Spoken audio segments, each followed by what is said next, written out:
You ready over there? Everybody ready? Okay, here we go. Joint meeting, North Smithfield Town Council and the Municipal Building Review Task Force, November 17th, 2021. Madam Clerk, will you lead us with the prayer and the pledge, please, from back there?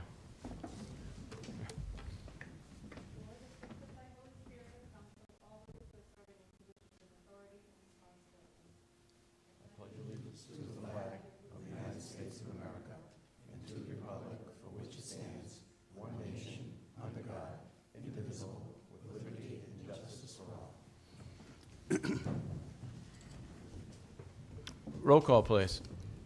Here. Here. Here. Here. Mr. Nordstrom, you want to open up? Yes, we call the Municipal Building Review Task Force to order. Roll call, Terry Baramoli. John Perry. Paul Vadney. Here. And let the record show David Chamberlain or other members not here. But I'm here. By the way, I'm Paul Nordstrom.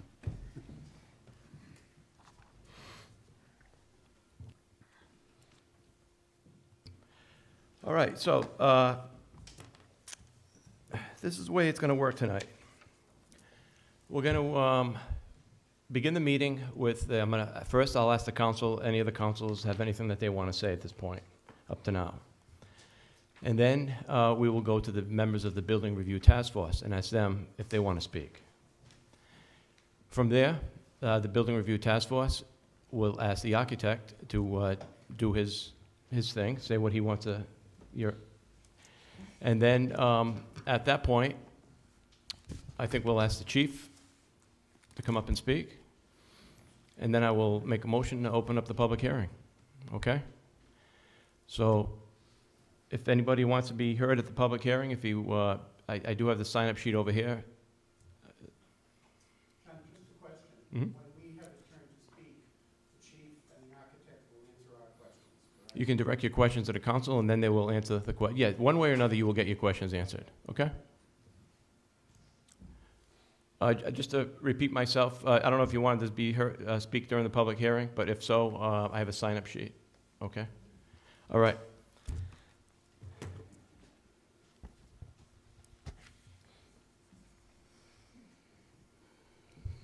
Police station renovation or improvement of existing police station and/or construction of new police station, the TECTON Architects. I'm not going to open up the public hearing at this time, but is there anybody on the council at this point that would like to have anything to say about the project before we continue?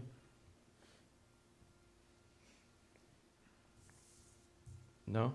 All right. I had a couple of things. I've been going over this. I just think we should put it out there before the architect begins his presentation, so he'll understand.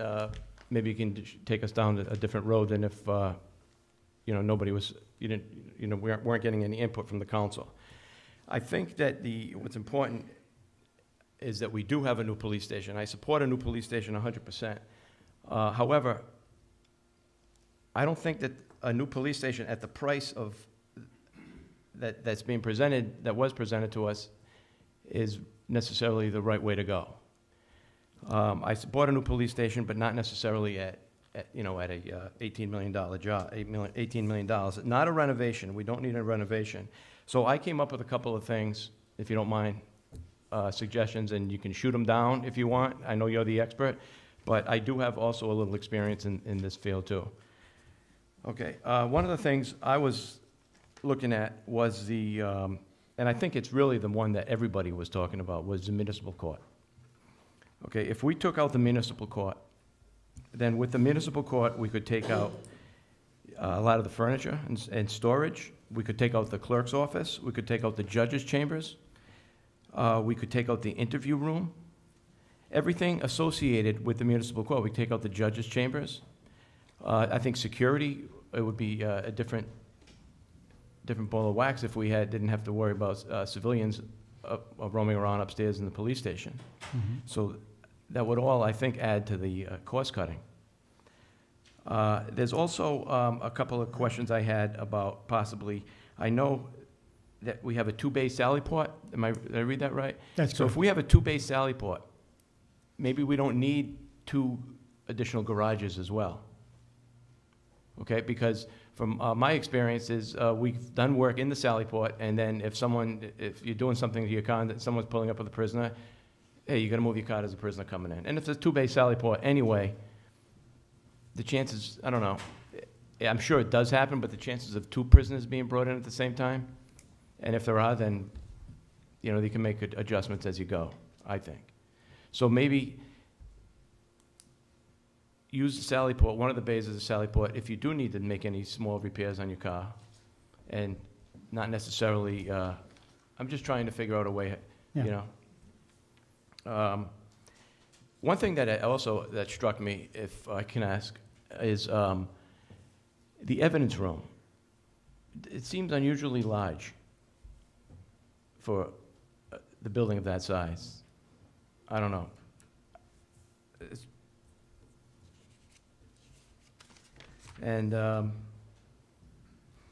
That's all. I was just trying to come up with ways myself to, it's not an inclusive list, but maybe there's a way that we can kind of bring the cost down a little bit. You know, the potential to do some value engineering, to look at the program, to have conversations with the police department is always there. And, you know, I absolutely agree that if the option to remove the municipal court was selected, that would have a reduction on the overall building square footage. The interview room, I think, stays, if I'm understanding which one you're speaking of. But in the clerk's room, the clerk is also the administrative assistant to the police department, so that would probably still stay. However, you could reduce the size of that court space down to a training room. And you're absolutely right, the judges' chambers would go. Now, all of that would obviously have to live, you know, off-site. Currently it does. The municipal court could take place right where we are right now. I mean, currently it does, so, I mean, that's something that, you know, I think is a discussion about what are all the implications in terms of operational efficiency, but, you know, the impacts that you suggest are true. I have certainly worked with departments that have reduced the amount of their garage space by co-locating certain functions, and once again, I think in a discussion with the police department to see if we can accept the compromise, and you know, of course, the input of the community is essential on that as well. And then there are possibilities there. So you said one more. Oh, the evidence room. You know, the evidence right now is strewn about in multiple places throughout the police department, and you know, the chain of custody of evidence is really important. When evidence is strewn out in multiple locations, that is against the accreditation requirements, but is also, it risks the custody, the chain of custody of the evidentiary material. So we try to plan for plenty of space for evidence, and some of it is, you know, very, very long term. So your evidentiary volume tends to grow over time. So we're making sure that we have that capacity, and also that we comply with the accreditation requirements for separate levels of security between money, valuables, weapons, drugs, and other evidentiary material. Okay, and if I can be very blunt, I'm trying to save the project, because at $18 million, I don't think the voters would go for it. I'm going to be very honest with you. So I'm trying to save it by maybe if we can kind of bring it down. Yeah, I mean, I think the point of, you know, you do a study to understand, you know, the overall picture, and that doesn't mean there isn't an opportunity to accept feedback from the community and from leadership and have discussions. And I think that the community and the police department and, you know, us as consultants should all be involved in that and make smart decisions together. Okay, thank you. Anybody else on the council have anything? So I just had a few questions. I guess my first question is, did anyone on the task force actually go visit any police stations, any new builds, to get any feedback from any of the departments or anyone? I did. You did? I've been to Bellingham's new police station, which was constructed 6 years ago. Mm-hmm. I've gone and seen Cumberland's new police station, which just recently opened. Mm-hmm. You talk to the people, and it's worlds of difference from what they had to what they have today, as far as prisoner flow through the building, working environment, and the whole issue like that. I've also gotten drawings from other police stations in other parts of the country from different people that I know. And they all have similar, not necessarily layouts, but similar programs where they have municipal court in the building, they have training centers, they have sally ports. A sally port, I haven't seen it in any police station that I've looked at any drawings for. It's in every police station today, a sally port. It's not a wish list thing, it's a necessity. It's in every building that I've seen. Okay. Yeah, so I went and visited some police stations too, and I guess my first question is, we're going from a 15,000 square foot building to a 15,000 square foot building to like 22,000. So I guess the first question is, what is the wasted space versus our usable space in this new building? Because that seems like a big increase in a building, and we're not going to change the amount of people that are in it. So how much wasted space are we talking in this building? There isn't wasted space. What there is a lot of functions that you're currently doing without, and a lot of standards that you currently don't comply with. For instance, if you go downstairs in the existing building and you can walk right by the detention cells, that doesn't comply with any standard. You need sight sound separation. Normally male, female juveniles are included in separate cell blocks so that you create that sight sound separation. You also need a very, very safe environment. The community has a custodial responsibility, particularly the police department has a custodial responsibility for any detainee they bring in. And that exposes you to liability. So providing a safe environment for the reception, the booking, and the holding of detainees is really important. It protects you from legal exposure. And there are a lot of different standards. We employ some of the highest standards for making sure that we create a safe environment. We periodically explore different state standards for the requirements that go into creating a safe environment. And some of those are very, very simple things. We like to keep the ceilings in our cells high, because the equipment, the diffusers, the light fixtures, if you have sprinklers in a cell, all of those things are potential risks for a detainee to use for self-harm. And unfortunately, it is a national statistic that the most likely time for somebody to attempt self-harm is that first 24 hours after apprehension. So we try to make a safe environment. And just raising the ceiling is a simple one. But there's all sorts of other measures that get employed, the size of the holes in the diffusers. We like to make sure that floor drains are outside of the cell rather than inside. But again, all of those standards aren't complied with. There's a lot of standards relative to your dispatch center. There's a standard called NFPA 1221, which is the standard for emergency communication centers that receive emergency calls from the public. And although it doesn't have the force of code, it is a standard. And if you have an issue and you're going to court, compliance with a standard can actually protect you from additional liability.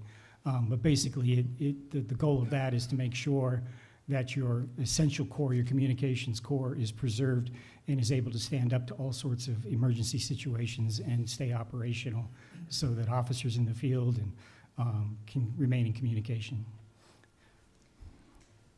My other question, we already talked about municipal court, so everything else would go away with that. In the stations that I visited, there was only 2 sets of restrooms. So I think it's a little overkill. Sorry, Chief, but to have a restroom in the chief's office, it's just a lot of fluff that we really don't need. The Sally Port, when you go to other stations, I don't think we need one as big as what is in this plan. Every one you go to, you can only take in 1 car at a time. So why we would need one bigger than 1 car at a time? And then maintenance bay. I haven't seen any maintenance bays that have a lift in them. I mean, if we're just going to be changing wiper blades and cleaning out a car, I don't really see why we would need a lift. I mean, we have one, I'm assuming, at DPW if they need one. If not, I guess we would probably send the car out. But I think that's a little overkill. And then, if I'm reading this right, it says we have 7 cells. Yes. So isn't that the most expensive part of the police station, are the cells? Between the detention area and the dispatch center are the two most expensive areas of a police department. That's correct. So, Mr. Vanda, you said you visited Bellingham, so didn't I, and their population is 17,000, we have 12,000, and they only have 4 cells. So why a town our size, we would be having 7 cells? I just think that's quite a bit of overkill also. Well, I can't speak to Bellingham. I didn't have anything to do with that, but we based the number of cells with the discussion with the police department and review of arrest records and frequency of arrest, particularly in peak periods. Just a few other things that I'd like to comment on relative to again, the number of bays, I think, is something that we can have a discussion with the police department on as well. But I did want to point out that you'll note that our bays are a little bit larger than the garage that you have at home, and there is a reason behind that. First off, it's one thing when you pull your car into your garage at home and you open your door and you walk around the car and you go in the house. It's another thing altogether when your responsibility is to escort a prisoner out of a police vehicle. You need room in case the situation goes poorly, so that you can negotiate that safely. Also, our sally ports are deeper than a normal garage, not only to get space to move around the vehicle, but sometimes a situation occurs where you're bringing in a detainee that may need to go to the hospital. And so being able to get an ambulance fully into the sally port bay, open the doors and pull out a stretcher and then return somebody into that is important. So we add a little more depth into the bays for that purpose. And I just have one more statement. Actually, in the ladies' locker room, that area would actually increase rather than decrease, because I think we're kind of hindering our department with only 4 lockers. I mean, we already have 2 policewomen, is that correct, Chief? Yes. So we already have 2, so we're just basically gonna say we can only hire 2 more people, and then we're gonna have ourselves in a bind. So that area, I think, needs some addressing too, as to whether we can increase and maybe decrease from the men's, or however that would work, but I think that's an area that we would be kind of hindering ourselves if we were to move in that direction. Yeah, keep in mind that, we're at the conceptual design level. We have done lots of departments where we create the locker arrangements such that there's a partition that you could relocate. We're currently doing that up in Lexington, Massachusetts for their departments, so that if their demographics change such that they have a greater percentage of females, you can move that wall and relocate lockers. So that is something that can be worked into the design later on in the design process. I think that's all I have for now. Did anybody else on the council want to speak? I'd like to open it up to the building committee.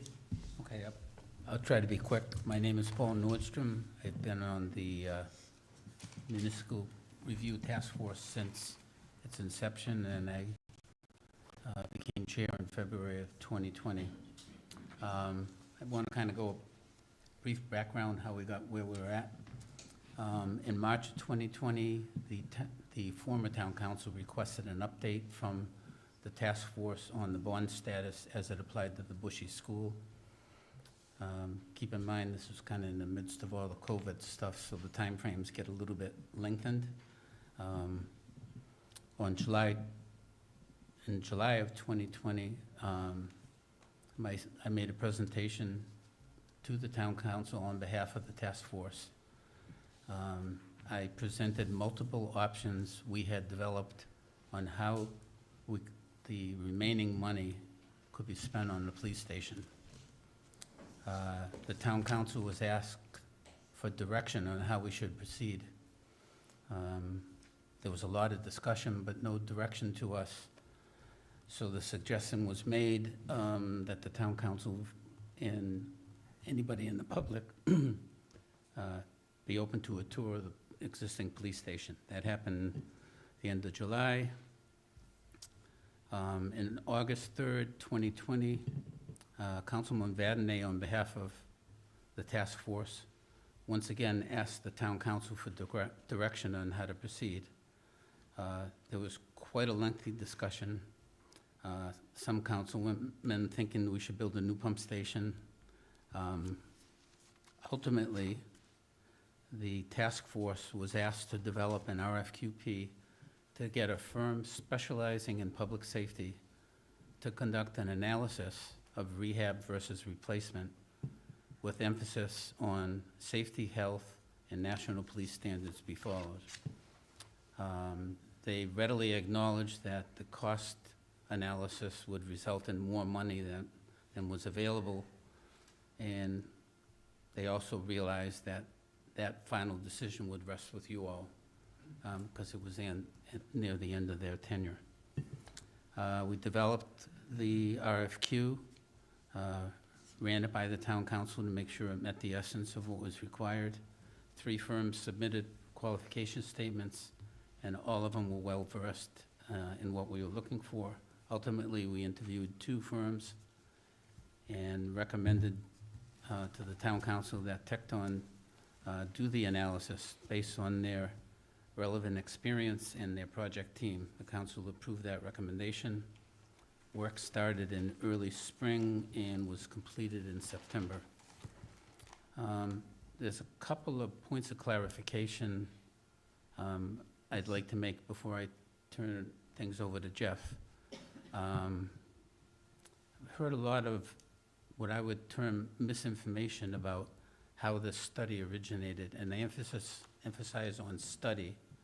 It's not a design, it's a study.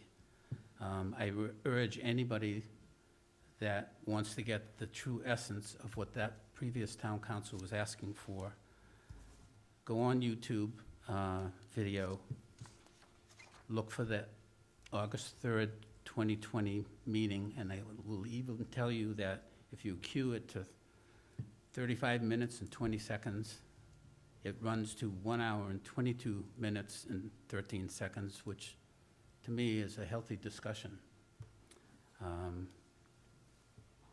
And essentially, the task force did what that town council asked us to do, and that was do the study. Keep in mind, this is not a design, this is a study. And I would take the position that this is not much different than what RGB did 2013, 2014, when those costs for the initial bond were developed. That was not a design, that was a study, and they try to get some good costs. So as such, this is a document. This is not a set of plans and specs that can go out to bid.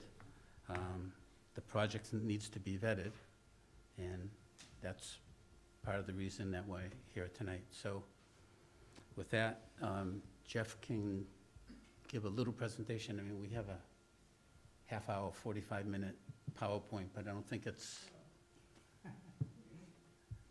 long. It's long. We're not gonna Yeah, do he that. doesn't have to go over you don't have to give the PowerPoint that you gave at the other meeting because, yeah, and, yeah. But He'll hit some high points. I'm not going to tell you how to do it, though. You do what you think is right. I'm happy to summarize so that we can have more time for feedback, so. Thank you, Paul. Just briefly, if you would pull up. This is a slide that we pulled out of our interview when we first met with the committee here. But basically, this is the team of folks that have worked on this study. You see myself over on the far left.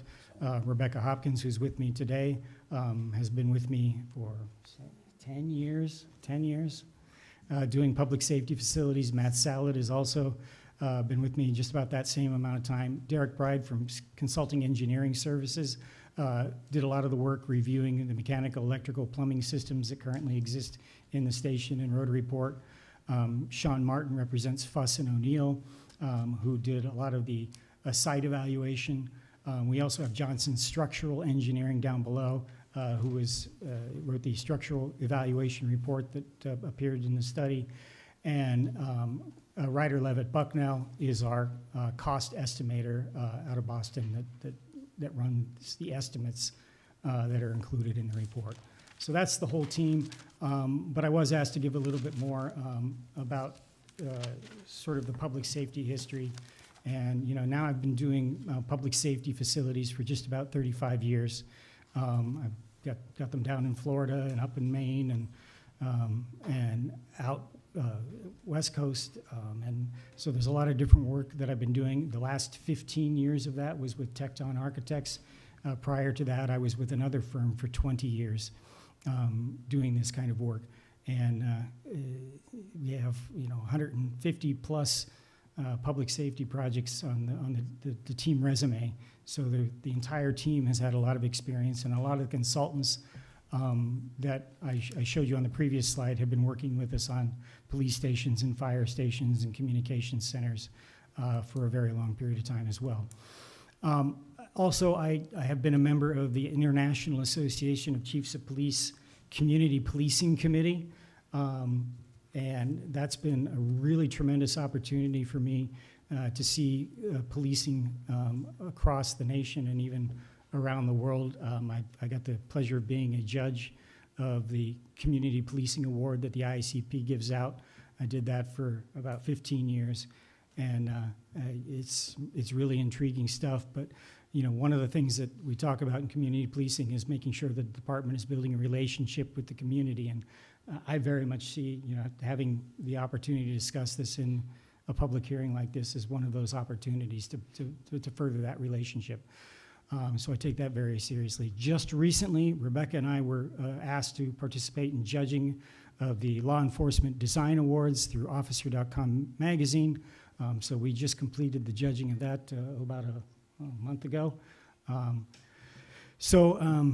and short, we've done a lot of police stations, a lot of public safety buildings, and we bring all of that information.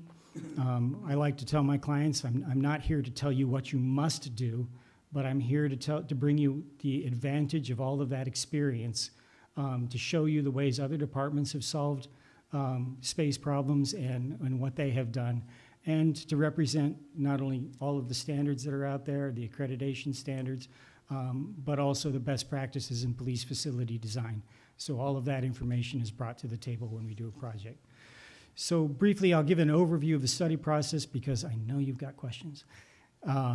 So we begin the process with a programming exercise where our team sits down with the police department and we talk to their staff and get a complete understanding of what the program needs are. So we capture all of the spaces, and we're looking across not just office needs and the space needs of the dispatch center and prisoner detention, processing and handling, the evidentiary control, but we're looking at training requirements as well. And we're looking at some of the support spaces that go into a project, making sure that we have the appropriate square footage identified before we start conceptual design. And we bring that back to the committee, to the task force, and we talk about some of these items. And some of these we have discussed. I think we've spent a little bit of time talking about that issue of the municipal court within that task force meeting and weighing the pros and cons of that. So, that's a piece of that discussion. All of that goes into establishing what the space needs are. And then the challenge we were given by the committee was to evaluate, okay, how do you address these space needs? We need you to look at doing a new construction on the same site or addition renovation to the existing building. So whenever we tackle this project, I always view it as my responsibility to give you two stations that I try my hardest on to make work in conformance with all of the standards and requirements. And so when we look at the existing building for renovation, and I believe my mechanical engineer was the one that walked in, and he really liked the old Bushy School. And I tend to agree. It was a nice piece of architecture. It does have some physical challenges due to some maintenance issues over the years. And one of the things that we always like to consider when we talk about existing buildings from the police station standpoint is that there is an emergency services standard in the building code that says police stations, fire stations, hospitals, buildings like that are essential services, and they must withstand events when the rest of the community is challenged. And so that means that the structural requirements, particularly the lateral load requirements, I think you heard the term seismic thrown around, but it also has to do with winds, with hurricanes and tornadoes and that sort of thing. these emergency services building for new construction are required to meet a higher standard.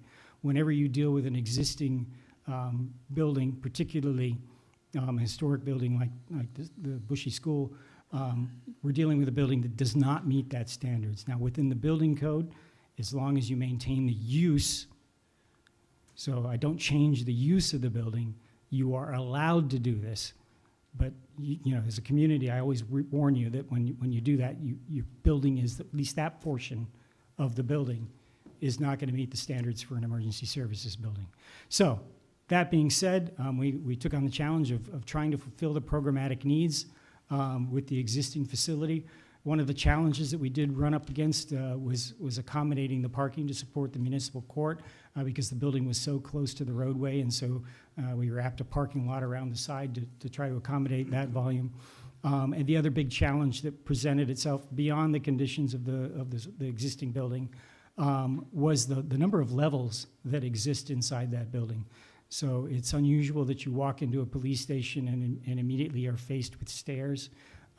Most police departments want to get that public service point at ground level. We want a clear, identifiable, and easily accessible entrance for members of the public. I don't know about you, but before I started designing police facilities, I did not visit many police facilities to say hi. There's always this sort of feeling of trepidation. You know, if you're coming for police service, you're concerned, you're worried. You know, maybe you've been the victim of a crime. Maybe you've got to report something. So we try to make the public interface with the police department as easy and as accessible as possible. This building has a half floor up and a half floor down from the main public entry. And then the area that's being used for fitness is at yet another floor level. And the rear entrance to the building, which accesses a very steep ramp, a non-compliant ramp, into the prisoner processing area, is at yet another level. So resolving all of those floor levels was a big challenge in doing addition, particularly doing addition to that existing building, because we had to reconcile those in a way that complies with the ADA requirements. Having said that, going to the new construction option, obviously we talked a lot with the task force about what would happen if you build a new facility and you tear down the old one first to make room. And of course that means that you need temporary quarters, you know, some swing space to accommodate the police department during the year to year and a half construction takes place. Obviously that adds a cost, and the task force wanted to avoid that cost. So we opted to locate the building back further on the site so that we could construct the new building while the department maintains operations out of the existing building. And I will tell you that would not be without challenges because the construction operations in your parking lot creates a bit of an inconvenience. However, it does not put you in a situation where you need built swing space for the operations. So we were able to locate the new construction outside the footprint of the existing building.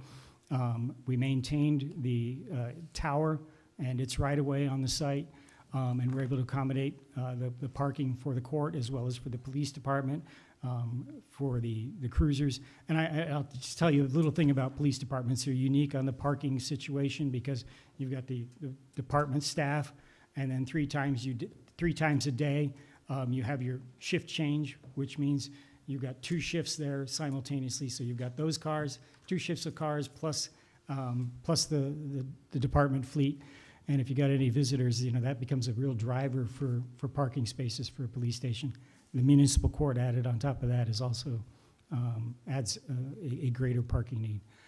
So having gone through all of that, we actually presented some of the floor plans to the task force. We received comments back, did revisions. Ultimately, we started doing conceptual designs so that you could get an image of what this building might look like. Once again, those were brought forward to the task force, and we actually got some rough commentary from the task force on the first round of elevations. So we went back and revisited and took a different approach. Essentially, the elevations are to give you an image, but it's also to form a basis for a cost estimate.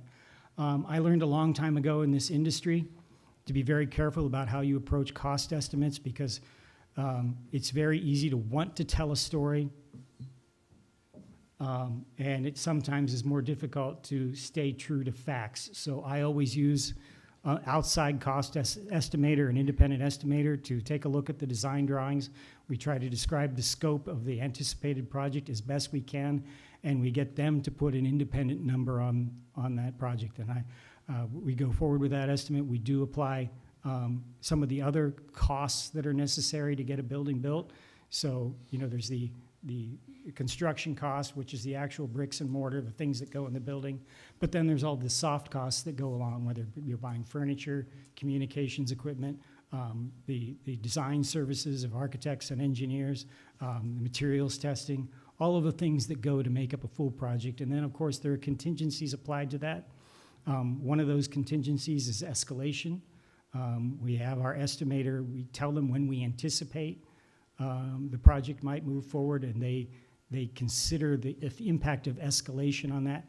It's a particularly challenging time to think about escalation these days. The COVID marketplace has changed a lot of trends in the construction market, but RLB is a national firm, and they do their best to track that.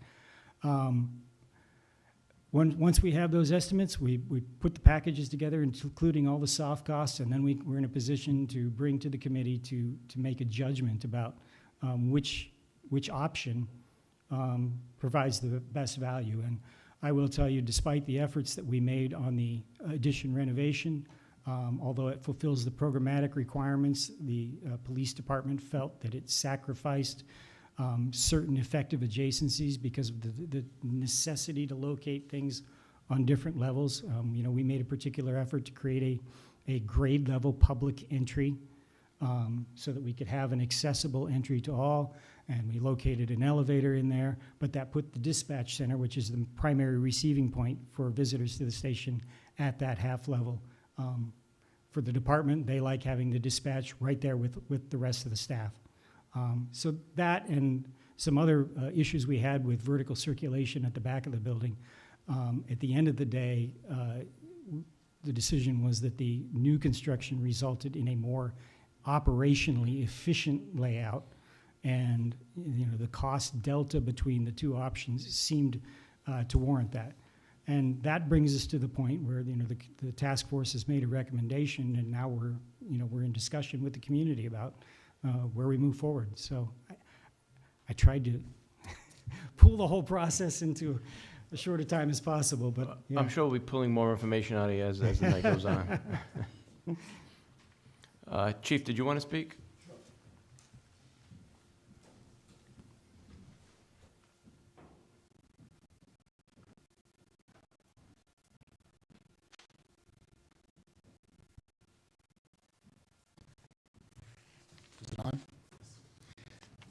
For those of you who don't know me, my name is Chief Tim Lafferty. I'm into being a chief for almost a year and a half. However, I've been involved in this bond and the renovation of the police department since its inception. I believe it was 2013. So just to explain what my part in this whole situation since 2013 and now when I was a captain and now that I'm a chief was to answer certain questions from Jeff that he had for his company as to what we do on a day-to-day basis, our population, our amount of arrests, accidents, incidents, and what we do on a day-to-day basis. So getting back to what a police department is made of is basically the best practices nationwide what police departments have. They'll have records rooms, they'll have locker rooms, BCI rooms, armors rooms, weapons rooms, equipment room, communication center, offices, booking rooms, etc. And the way we positioned all those offices and functions in the police department, again, was based on the best practice. And Jeff, if you want to just jump in on certain things, it's almost like an algorithm, correct? That this information that you put in spits out what a police department should be.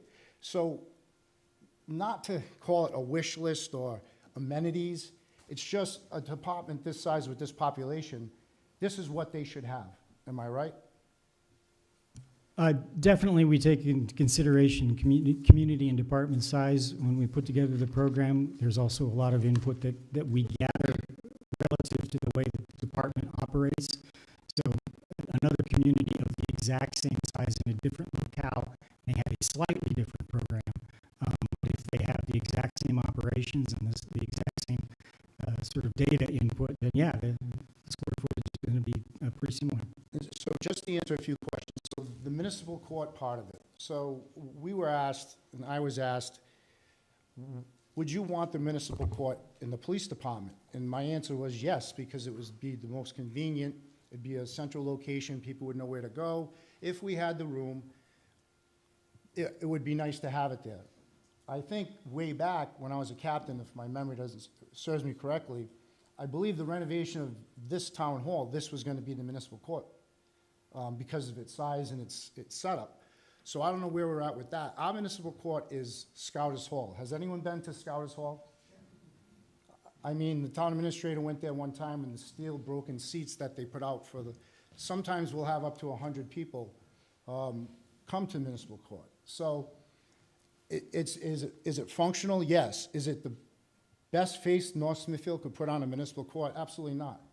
So that was the question that was posed to myself at the meeting, if would I want it there, and my suggestion would be yes.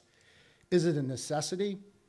Maybe not, but we're going to have to do something, because I don't think Scouters Hall is a really good place to have a municipal court. There's some safety concerns, but it's up to par enough, and it fulfills the RITT and the state on what we're doing there. To get back to the garages, I just want to explain, and I don't know if, I've looked at the blueprint and went over it, so the way it is on the blueprint, and I'm just going to go by so there's no confusion, the new construction, there's a vehicle processing garage and there's a vehicle storage garage. And from my memories, is the storage garage is for, we have a speed trailer, radar trailers, ATVs, and aluminum trailer that takes the ATVs where they have to go. It's all, the trailers are sitting outside and they get snowed upon, rained upon, and they're in real bad shape. So it was asked, do you need a vehicle storage garage? Yes, we have vehicles that we store that aren't cruisers. And we have a steel trailer in the back that is, it's in pretty rough shape, but that's where we keep our ATVs and trailers. So we also, if we had to, and I'll just go into the vehicle processing garage. So in some police departments, not all police departments, if there was a major crime that was committed in a vehicle, we would have to seize that as evidence.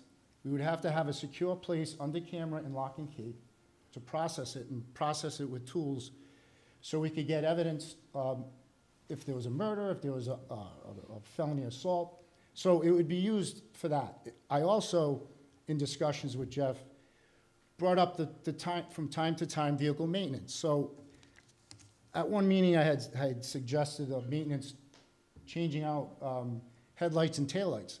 But let me just go into some of the maintenance that we do at the police department. Most of our maintenance is done at the highway barn. And the mechanic does a great job, and all of our repairs are done there, except for if we have a flat tire in the rear of the station. Richard comes to the police station, saves some time with the jack, he'll change the tire. Sometimes it's raining, sometimes it's snowing, sometimes it's very cold. Why wouldn't you want to change a tire in a garage spot? That's one example. Another example is changing out batteries. A lot of times our batteries will die right in the parking lot because of all the electrical equipment that we carry. These cars are loaded with computers and sirens and radar units. So there's a lot of electricity, low voltage, that sometimes drains batteries. So why wouldn't you want to change a battery in a garage? One of the things that we mostly do with our cruises is the cleaning. So with COVID-19, as we all know, if we transport someone that has symptoms, that has the disease, that has MRSA, people that urinate, defecate, blood, vomit, urine, you name it, it's been in a cruiser. You can ask the town council president. We have a special company that comes and decontaminates those cruisers from front to back, and sometimes it's raining, sometimes it's snowing, so there's a lot of maintenance that goes into working on the cars. And, you know, someone posed a question, well, I work on my cars outside, but why would you want to work on a car outside if you're building a new building, have a vehicle maintenance garage spot that you can work, I would say, like a gentleman and do a better job? So that's where the garages came out. As far as the lift, I thought the lift was what you thought it was. I thought it was just like a mobile jack. I didn't think it was a hydraulic lift that.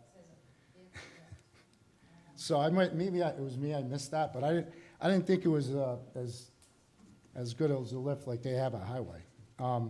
So that's just some of the things. Wiper blades, again, I said headlights, taillights. So the garage spots, bays, that's where the mentality came from that. And as far as the sally ports, I talked to a few police chiefs, and I know talked to a few to tour police stations. If you want to do that, I spoke to them the other day at the meeting we had. So a lot of the police chiefs said, instead of transporting a prisoner to a police station, pulling in and backing out, it made more sense. And again, nationwide best practices, right? Going back to what's the best way to do something, is to have one way in and one way out in a sally port.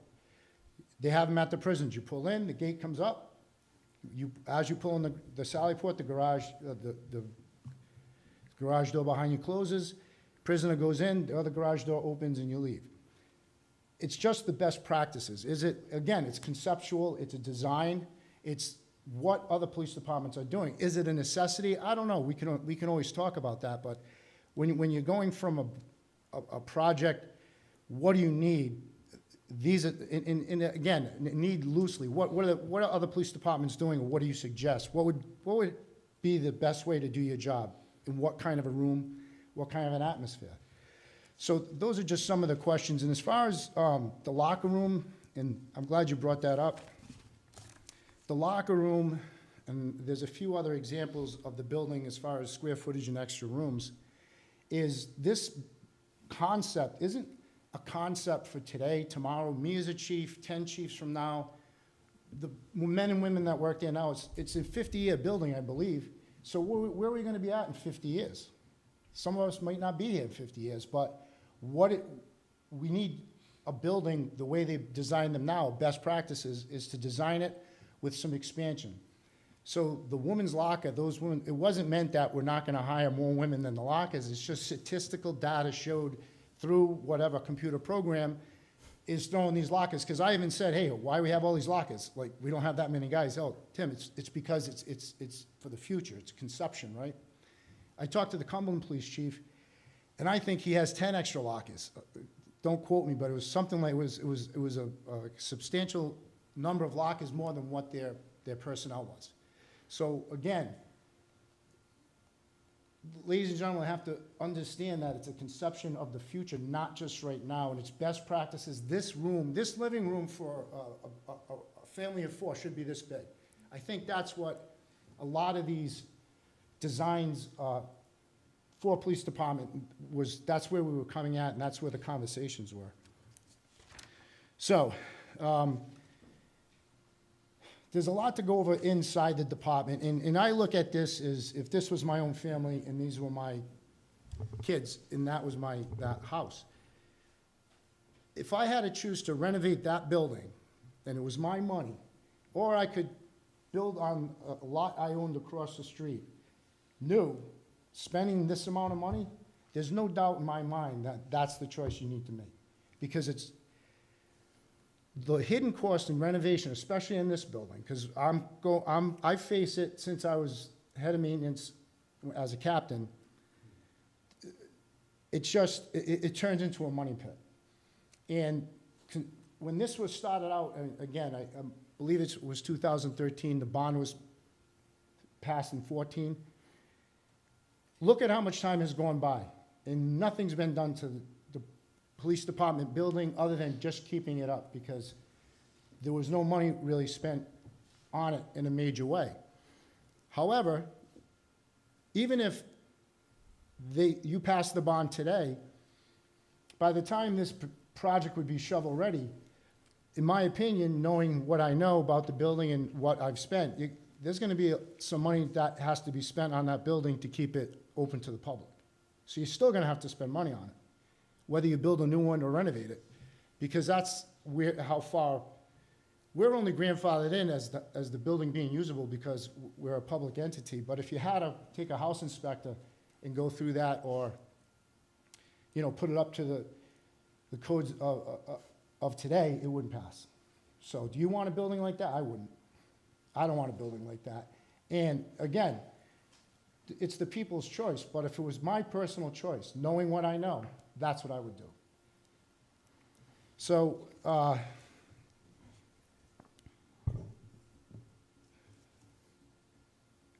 again, here's another thing that I've brought up since I was a captain to every group that I've walked through the building. Police departments don't operate like any other business or public entity. So what you're saying is, in a renovation, and this is just I think, Jeff, we went over this, and I don't know if you, I'm pretty sure your projections cover this, but relocation.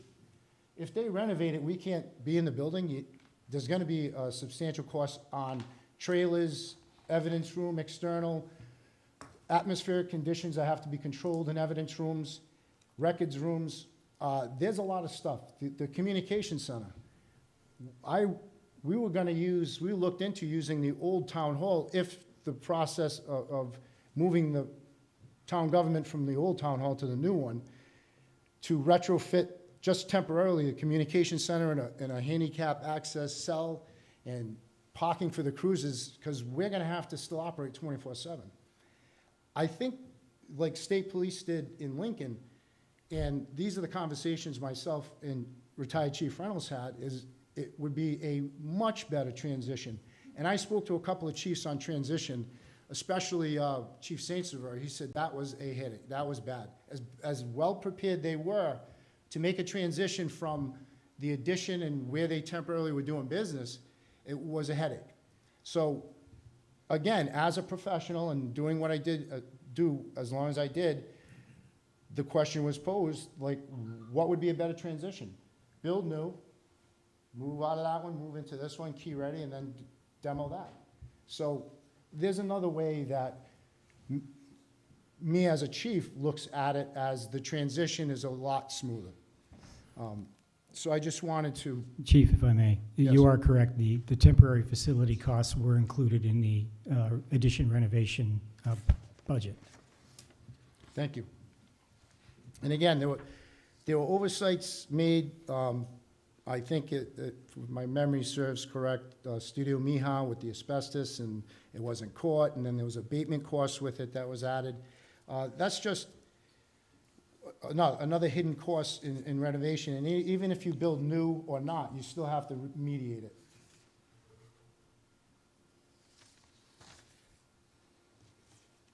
As far as I heard, Mr. President, you spoke about the evidence room size. Our evidence room, the way it sits, I mean, we did a great job. We had an evidence purge. We went through all the process that we needed to go through with the AG and with the standards of accreditation and state law. But you would be surprised at how much police departments grab in evidence at one point in time. You may not have evidence for a week, but then they're grabbing all this found property and evidence, and to vet that evidence or to keep that evidence, like, for an example, if it's a capital offense, you have to keep it forever. So just as a hypothetical, if that TV was used to murder a person, that TV you have to keep forever. So especially if it's not solved. But the evidence room is the evidence room, and there's 3 sections of the evidence room. There has to be a computer, a small processing area for evidence for the evidence manager. There's, again, best practices, an evidence wall. It's different size lockers, some refrigeration units, long lockers that are skinny, short square ones that are fat, for different size evidence that you take into the police department. Tag, bag, gets locked, that's first storage, no one can get that but the evidence office. There's no chain of custody with evidence. Again, it's a process and best practices. So in that new evidence room, it would be first storage on one wall, and that would be some space. Then the second, and then your guns and your precious metals and your money. So, and again, I think it's based upon what the department is doing and how we're trending and what the best practices, I believe, what a evidence room could be square footage wise. So, and again, when you really dive into, I'll just take, for instance, a records room. So in evidence room, atmospherically controlled, the humidity, because there's moles that grow on marijuana, it's deadly. Then you have fire suppression systems in the records room that sucks the oxygen out, so you can't put powder all over these records, you can't have water all over these records. So again, just getting back to, it's not like building a doctor's office or an attorney's office. It's a lot different. Certain things should be in it in order to have the best practices nationwide for a police department. I think I spoke enough. I think, again, getting back to, you know, what I added to Jeff's company and the committee is just giving him the numbers of what we do, what we already have in place, armor's room, rifles, I could go on and on and on. But all those things were taken and put into the new place or new renovation, and then added certain things like a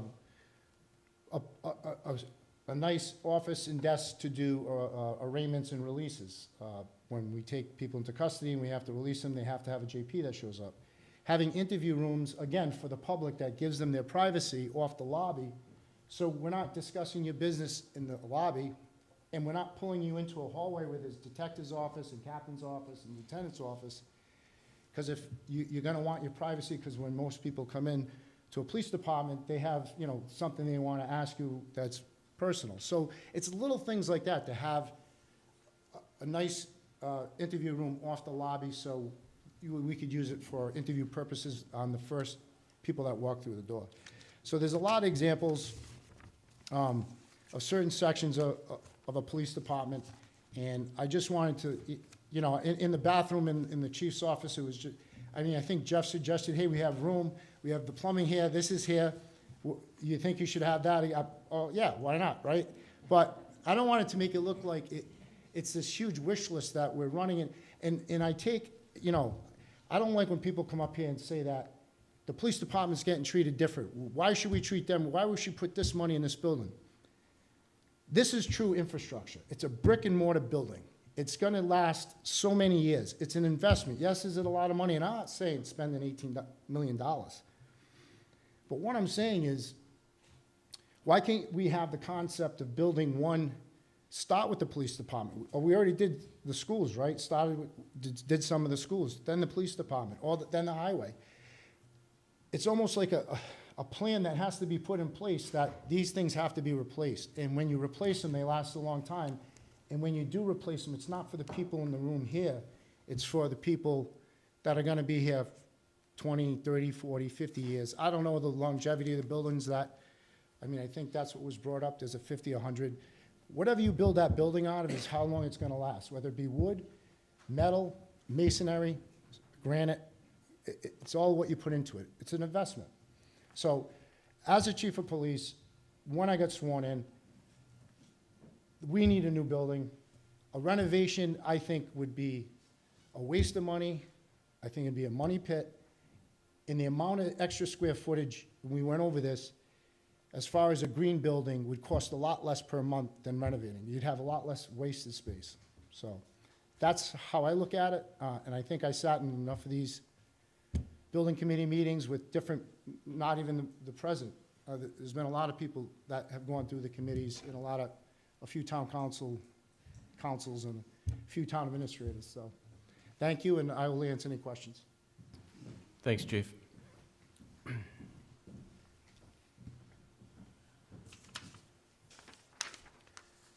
All right, so we're going to open up the public hearing at this time, but before we do, I'm just going to set up a couple of ground rules.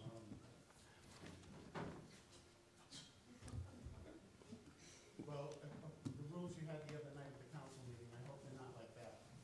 If you violate civil liberties with the rules you had the other night. Okay, well, when you get elected, you can make your rules, okay? Okay. So here's what we're going to do. everybody is going to have 8 minutes, okay? And that's a lot more time than typically you would get at any public hearing. So you're gonna have 8 minutes, and I'm gonna ask that you not get confrontational, okay? So you can ask the architect something, but don't get in an argument with the architect, okay?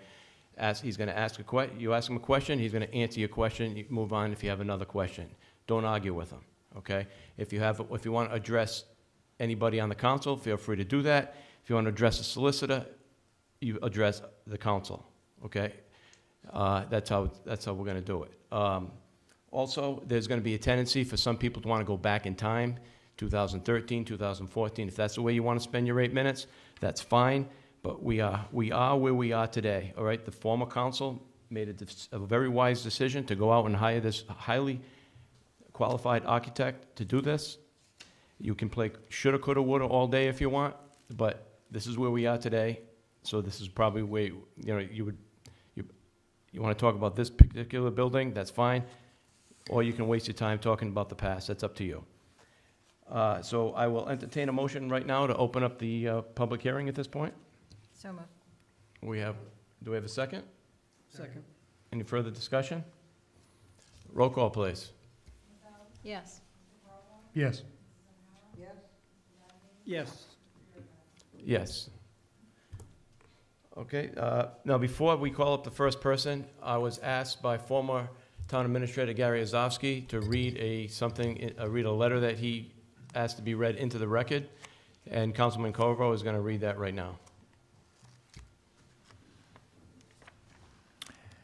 The subject of the letter is Town Council Public Hearing, North Smithfield Police Station Statement of Gary S. Ozovsky, PE of 88 North Main Street. At the final meeting of the Town Council led by Mr. Boucher on November 21st, 2016, that council was being encouraged by the former Public Building Improvement Commission to move forward with a plan to renovate KD into a 50-year building and improve the annex for perhaps only another 10 years of use. The architect and owner's rep at the time had advised that, among other issues, the exterior wall of the annex was in poor shape due to water infiltration that was causing separation of the brick from the wall material behind it. That condition has been affirmed to a point now where barriers have been placed along the front wall out of concern for safety. At that 2016 council meeting, I listened as the then chairman of the PBIC said, quote, "To redo the entire facade of the annex is the cost of the entire building, so why would we do that? It doesn't make sense. It doesn't make financial sense to make that decision," end quote. Those words and that circumstance caused me to think that, only to fit a poorly formed budget, we were hearing a recommendation akin to buying a new paint job for an incredibly old car with a blown engine. It didn't make sense.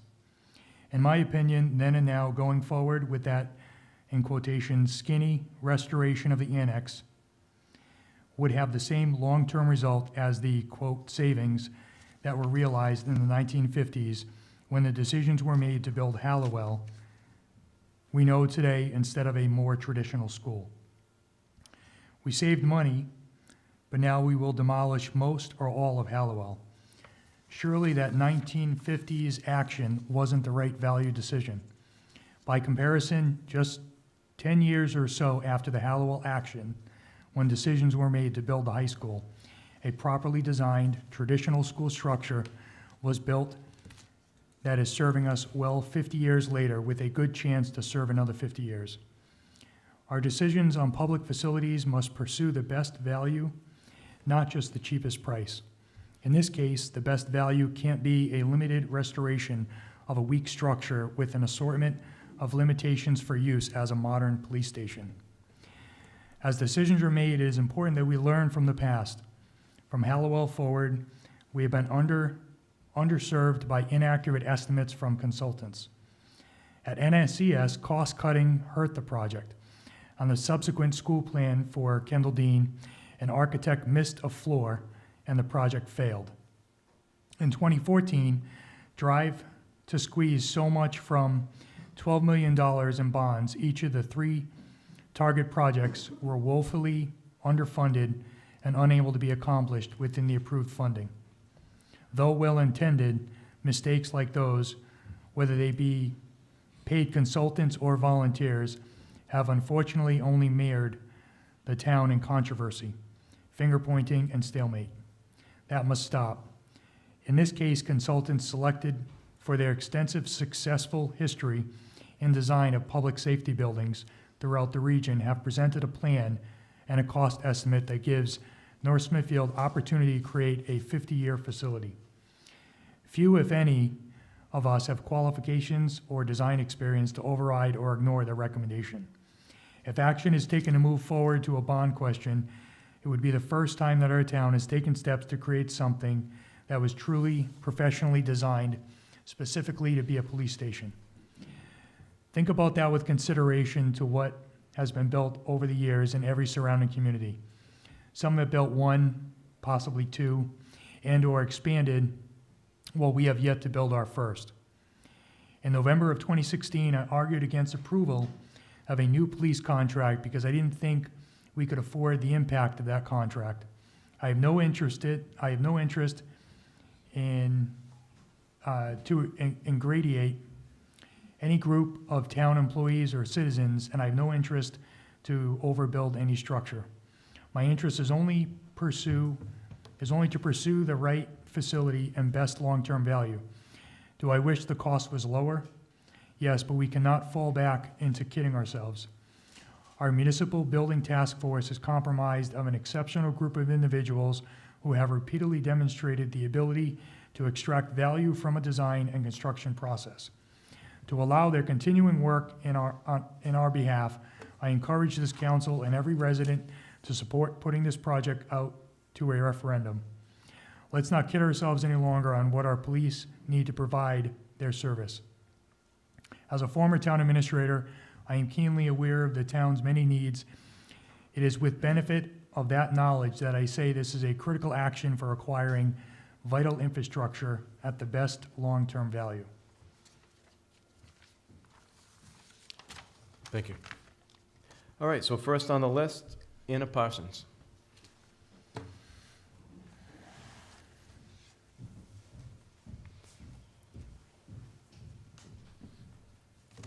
Yes, good evening. Yes, my name is Anna Parsons. I live at 72 Mechanic Street. I've been there for the past 13 years. I wanted to start to Chief Lafferty by saying that I have a great respect for law enforcement. The few times that I have required police and rescue services, the responding officers were prompt, courteous, and professional, and any comments that I have this evening do not reflect in any way on the police officers. All that being said, I am responding to this analysis through the eyes of the taxpayer who will ultimately be paying for this renovation and replacement. After review of the plan, I do agree that the police department is in disrepair and in need of an upgrade or replacement. There are code violations, life safety and security issues that must be addressed, and as well as ADA compliance deficiencies, which must be rectified. And as already mentioned by Mr. Biergard and Ms. Alves, the proposal does seem a bit excessive and needs to be pared down to essentials as opposed to the wants that have been incorporated. And the proposal as is, I feel, is not the best for the town or its taxpayers. But I did want to comment on the comparison chart that was the last page of the plan. There are 6 Rhode Island communities listed: Situate, Cumberland, Middletown, North Smithfield, North Providence, and I think Portsmouth, 6 of them. We are the smallest community at 12,485 with 26 police officers. And comparing that to the largest population that's listed, which is Cumberland, at 36,405, which is 3 times our size. They have 46 police officers, and yet our building is almost 2,000 square feet larger than Cumberland's building. So I'm just curious, you had made a comment that usually communities that have the same population require the same facility. So how could our community at 12,485 require a larger building for a community that's 3 times the size of North Smithfield? Well, first off, I'm not familiar with the Cumberland program. What I I will say is one significant difference that you face that a similar sized community doesn't is that you have that municipal court function in there. That has an impact. I also want to point out that we are working on a constrained site because of the existing facility that's there, and that forces us to make choices to put certain program elements upstairs. For instance, like in the conceptual plan for the new construction, you'll see that the municipal court is upstairs. That requires us to create a separate sort of public breakout space up at that level, and then to have two means of egress outside of the secure envelope of the police department. So there's actually a third stair that feeds directly from that floor down to the outside. Those are contributors to the square footage. Again, if I had the full program of Cumberland, I could do a comparison and tell you about it, but I'm not familiar with that floor plan. Okay, thank you. Thank you. Ann Lilly.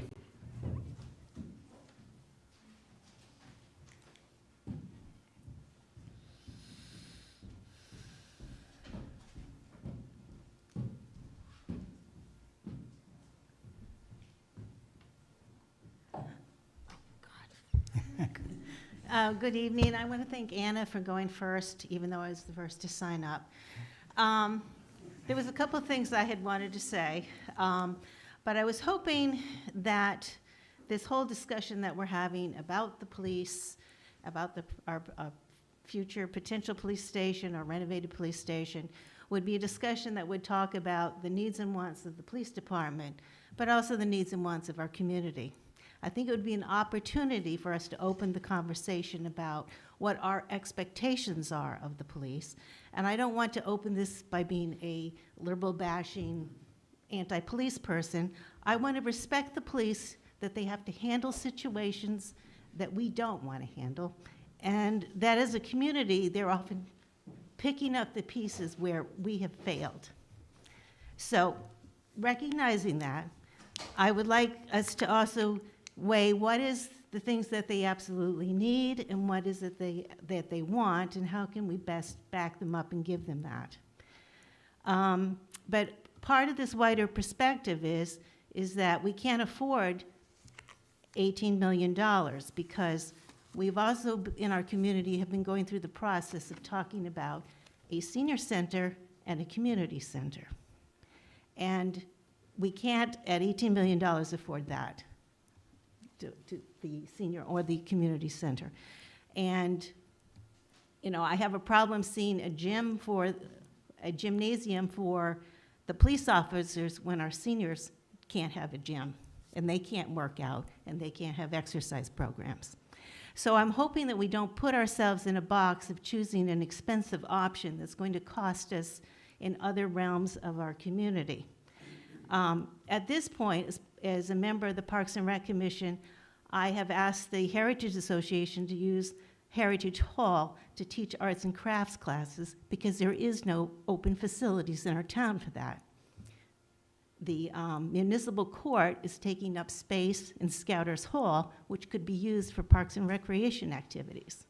So we have a cascading effect where something isn't being handled correctly in one place, gets put in another, which affects other groups and other opportunities for our citizens. So I think we need to think in a bigger picture kind of a way. I also wonder that we haven't boxed ourselves into thinking that we have to do something at that site. I'm just wondering, I know that the police department likes having their facilities at the southern end of town because that's where the action is. But have we looked at any open space on Greenville Road? Could we open up a large lot on Greenville Road to build a new facility and help with that transition period, because we're not parked on top of the old one? I don't know if that's even a remote possibility, but I don't know if it's ever been considered. You know, I'm looking that there was that opening with a family selling a large lot across from the Meadows, which is right off of Greenville Road. I don't know if that's even available. But there might be other, if we think a little bit outside the box, maybe some ways of working this out so it's not quite so expensive, maybe a smoother transition, and we could resell the Bushy School for a business prospect. It's in a great commercial business area. Does the police station have to be in a commercial business district? I don't think so, because they can put a siren on and get there very quickly if they're located on Greenville Road or someplace close to that. But anyway, just some loose ideas floating around, but I really hope that we do the best, not only for the police, which are a part of our community, an important part, but also for the rest of us. Thank you. Thank you.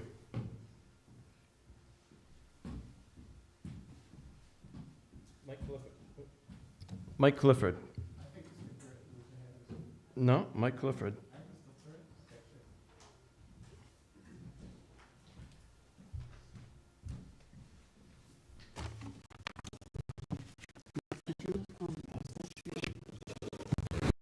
Because we're limited to 8 minutes, I'll start where you intend on starting, just to make sure I get this in the record. So, Mr. Repko is passing out for me the spreadsheet with all of the communities that were provided to us by the architect and others that I got on the web from Kathleen Bose, who also does police stations. And I added a few things in, like, the square miles of the town and the number of households. And I think it's interesting to see, I also ranked these from the smallest community by population to the highest. And I guess just to make sure I get this in, I'll start with this little fact. First of all, if you look at this and compare the square footage, the communities that have similar demographics to us definitely don't have anywhere near the square footage that that's being proposed. Nor do they have the number of sally ports and garages and other little niceties that we have. I'll bring up, for example, the Malden Police Department. They have 61,000 residents. It's on 5 square miles of land, 23,225 households. We have 4,800 households. They have 23,000 households. We have 12,485 residents. They have 61,036. We have 27 offices. They have 106.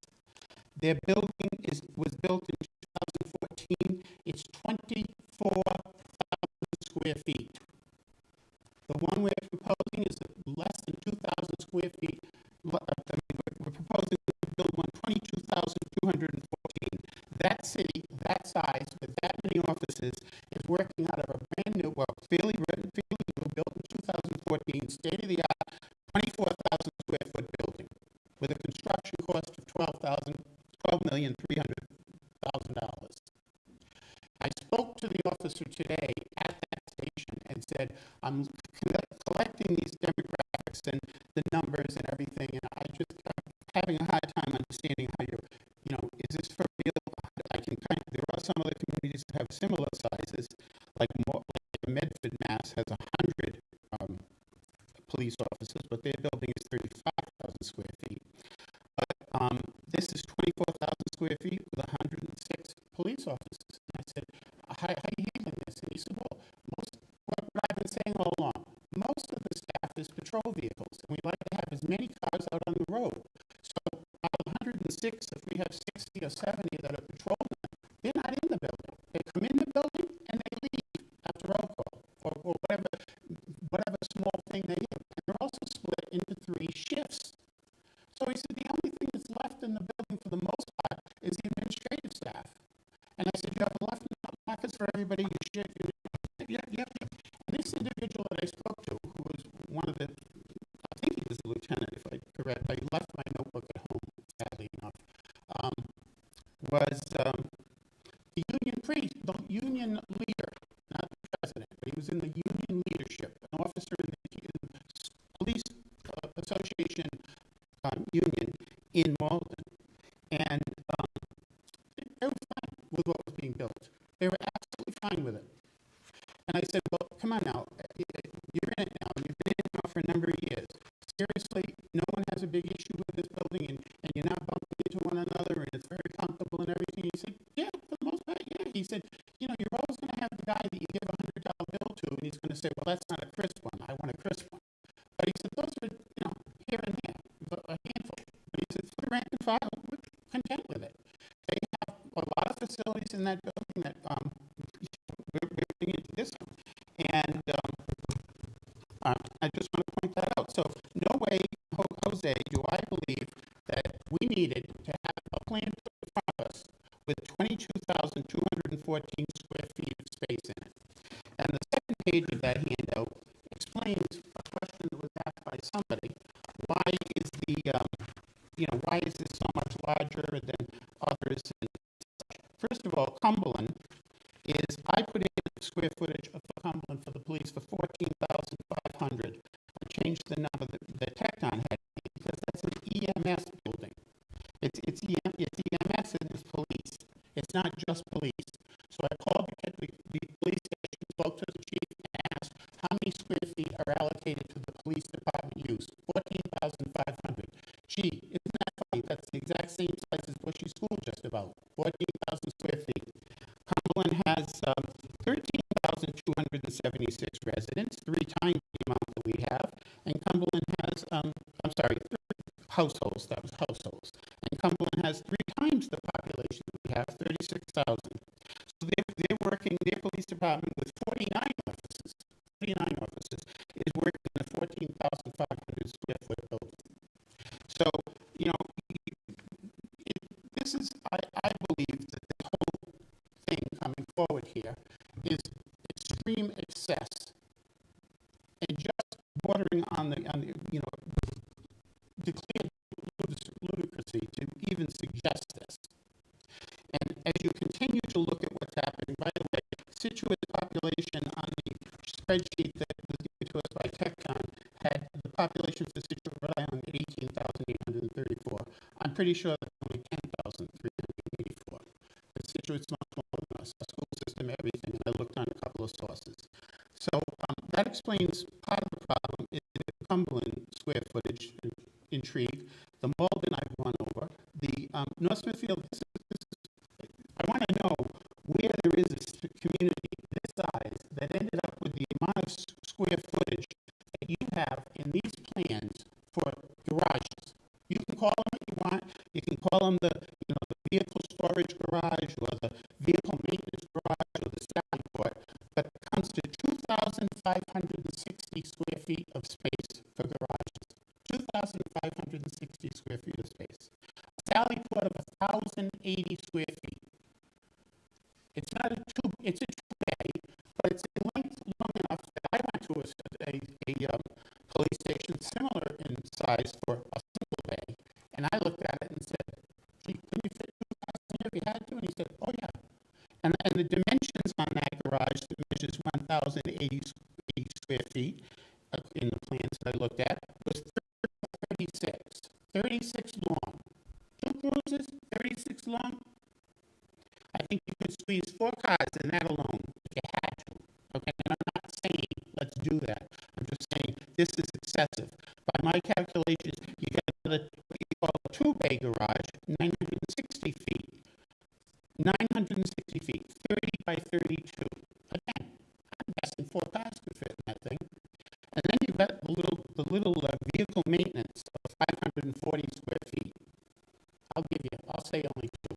That's 10 garages. And we have the Sally port here, and we need all of these Sally ports because we have to safely, transfer the prisoners that we take in and into the station safely. I'll go into that later. So I just want to point out, I'd like to know what other community this size had that many square feet of Sallyport spot, because I can't find them. If they're out there, I don't know where they are.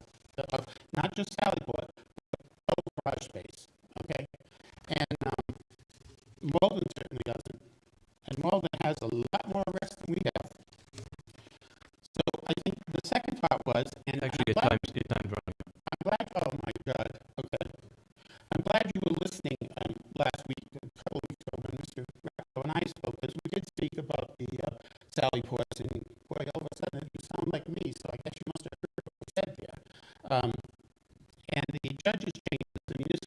thing, that's kind of a joke too, because that takes up a total of 1,935 square feet. 35 square feet for the judge's restroom, 145 feet for his chambers, and the staff's office, 290 square feet, and the courtroom, 1,500 square feet. Okay, that's 2,000 basically square feet for the municipal court. And we already brought that up. We already brought that up with the architect. Don't interrupt me. Your time's up for one thing, and we already brought that up with the architect. Did anybody time me? Yeah, I did. You want to know what it is?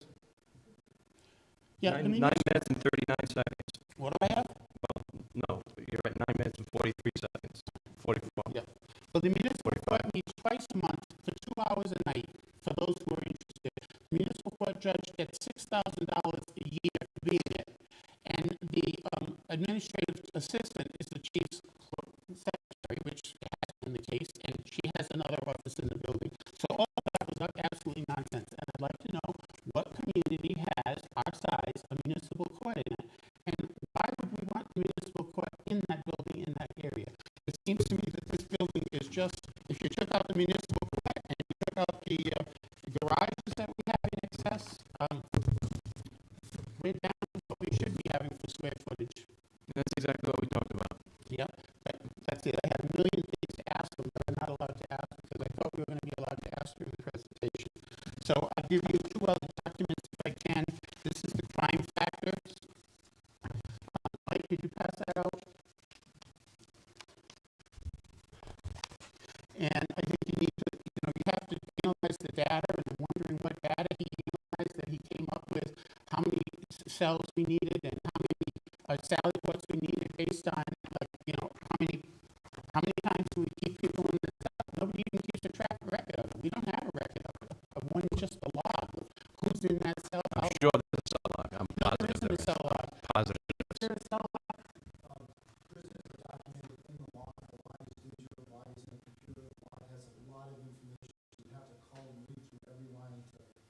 You have to read every report file in order to pull the number from the time they went in to the time they didn't. There is no little log. I'm filed an after request for it, and it was explained to me by the secretary what she would have to do to extract that information. There is no log. I thought the same thing, John, that there has to be a log, just like a hotel registry. Nope.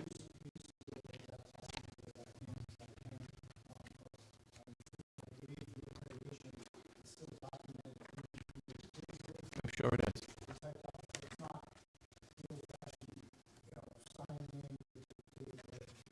I've been gone for a few years too, so there is that. By the way, Barville has a municipal court police station. Oh, how big is it? 1,500 square feet? Yeah. So Burrillville wasn't built in the last number of years, and the plan was, this is supposed to be the municipal court and the council chambers. So I guess, do we have any chance to come up after everybody else has spoken? I'll give everybody maybe another couple minutes on the time left. In the meantime, I do have the plans for Studio Major's renovation. I'm passing, Michael, pass those out to you, please, too. And what I would like to see this town do is to actually take the time to have the chief meet with maybe 2 of the council people, go over these plans, and find out what's not in these plans that he needs, other than the Sally Port. Because it looked like a layout to me, and it looked like it matched every other community that has less than 15,000 people in it. And the same amount of offices. So the town couldn't find these. I printed them up and passed them out, enlarged it so you to read, and I'd like you to go through the checklist and compare what you're getting. Because this is just outrageously ridiculous that we're even sitting here talking about this.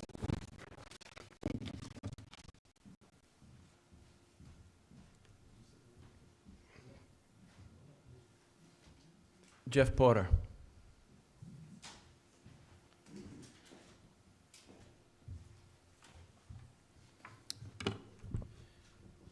Jeff Porter, 6 Country Way. I'm the Vice Chairman of the Planning Board, Chairman of the Howell Review Committee, registered architect in the state of Rhode Island and Massachusetts. My opinions and statements tonight do not reflect the Howell Review Committee or the Planning Board. They're just strictly my own. First thing I do want to say is thank you to the MBRTF, the Town Council, TECTON Architects. We've been at this for a while, so I'm glad to see that we are where we are. My first statement that I want to make is I fully support a new police station. I've toured the facility. I've seen the building. It's a school. It was built for a school. It has not been maintained. I remember at the last presentation, there was a report that was put out in 2007 about the brick wall that has not been repaired since. And that's, to me, is very disappointing that as our town, we have not taken pride in our buildings and maintained them. I also want to thank the police station. A couple of meetings ago, they were recognized for their accreditation for the force. And given the fact that they were able to go through the reaccreditation, gain that, and the facility that they have now is amazing. So I applaud those, certainly applaud those efforts. One of the things that I've also done in the past is, and I hope after COVID settles down, the Citizens Police Academy. My wife and I, for 14 weeks, we had our date night every Thursday night. It is a great amount of insight to what our department does on a daily basis. It is very educational, and I came out with a whole new respect of what our police force does. I've looked at the plans, and I agree with the comments that were made tonight about the municipal court. I fully support that. But I'd also like to take one step back. Let's take a look at the big picture for the town, as Mrs. Lilly has said. We have a multitude of public buildings that need maintenance and repairs. So a couple meetings ago at the planning board, when we were reviewing our comp plan, which is essentially the plan for the town that lays out what we're going to be doing in the next 25 to 50 years, I had made mention of a public safety complex.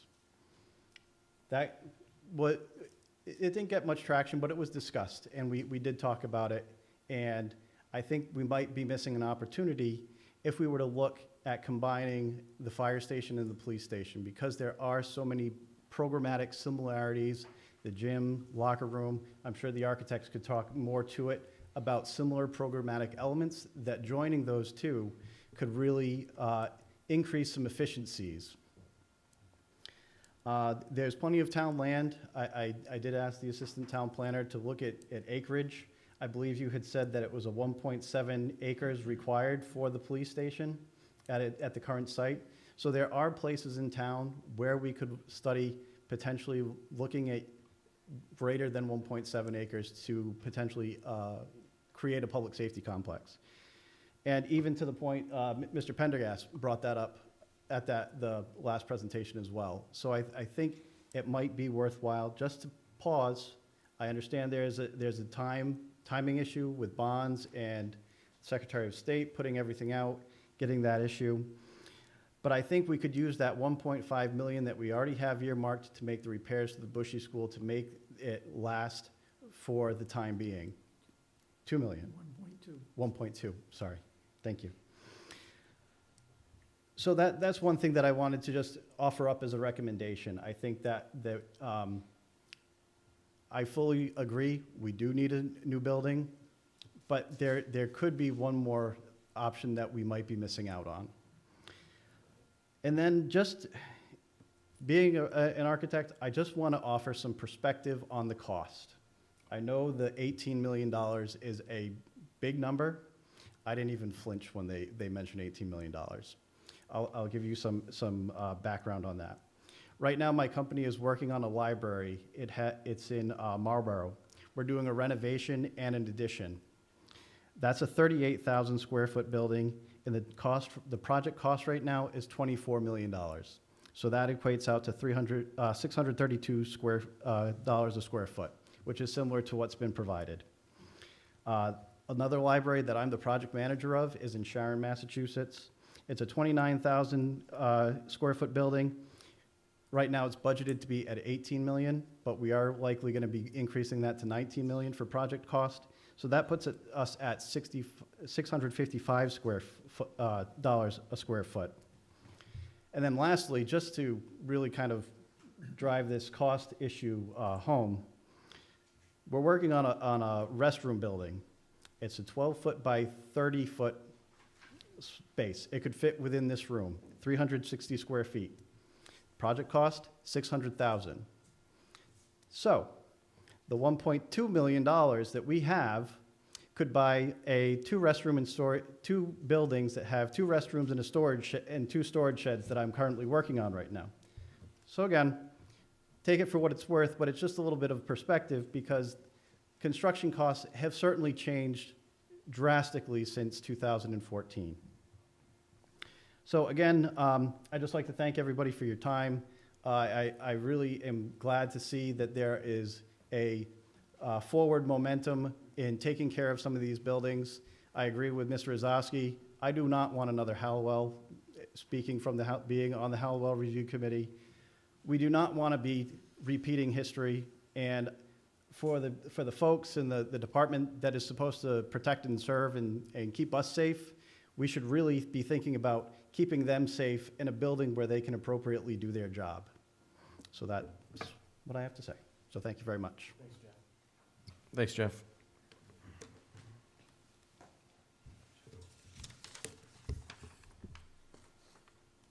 Tony Girton.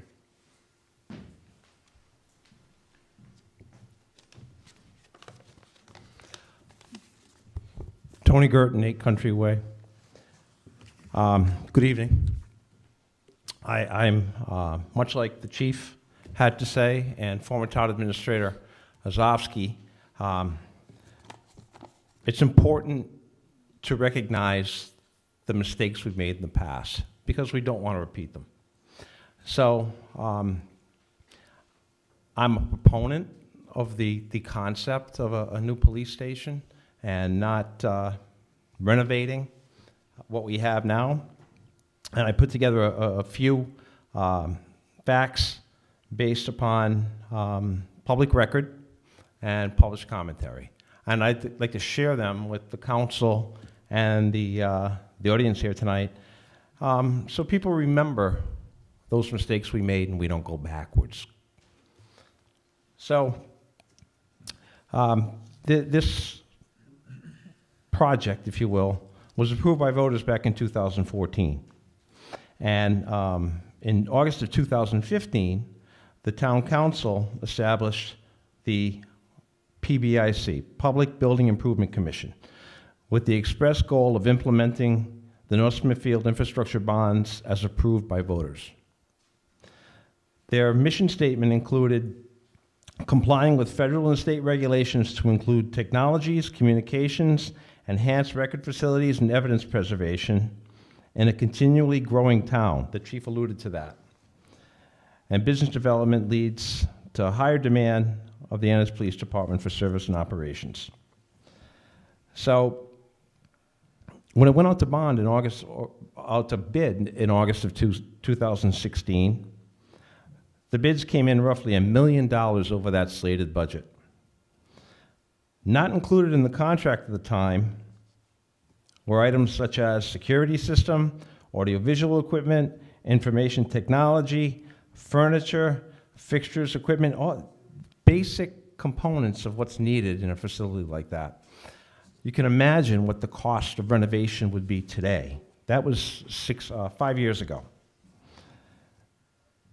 The PBIC meeting of November 15th, 2016 reflected an agenda that proposed reducing the scope under the bonds.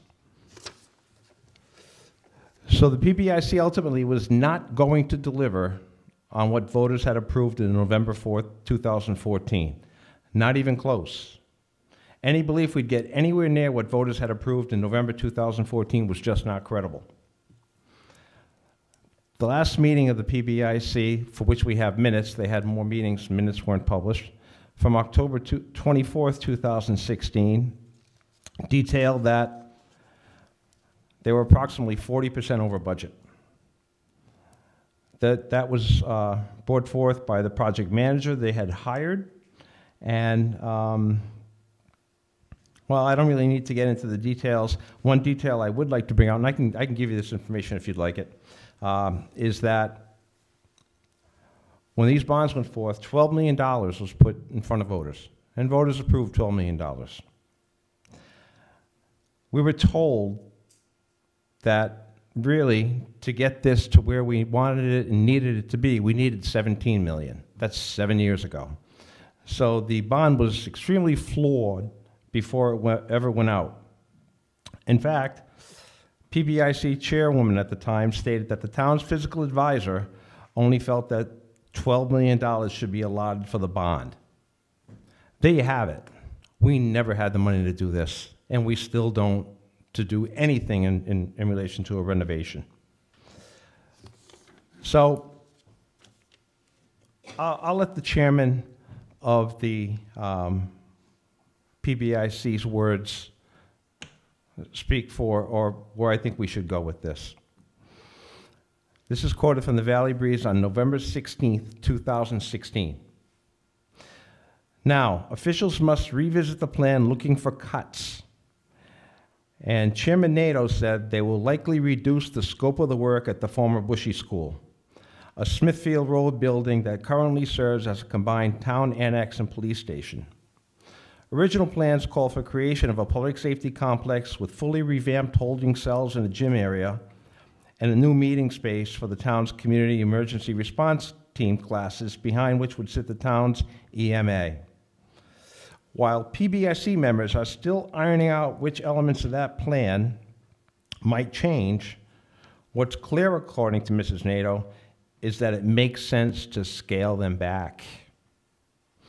PBIC has had specialists go through that building, Mrs. Nato said. The building does have a lot of asbestos. Abatements came in very high.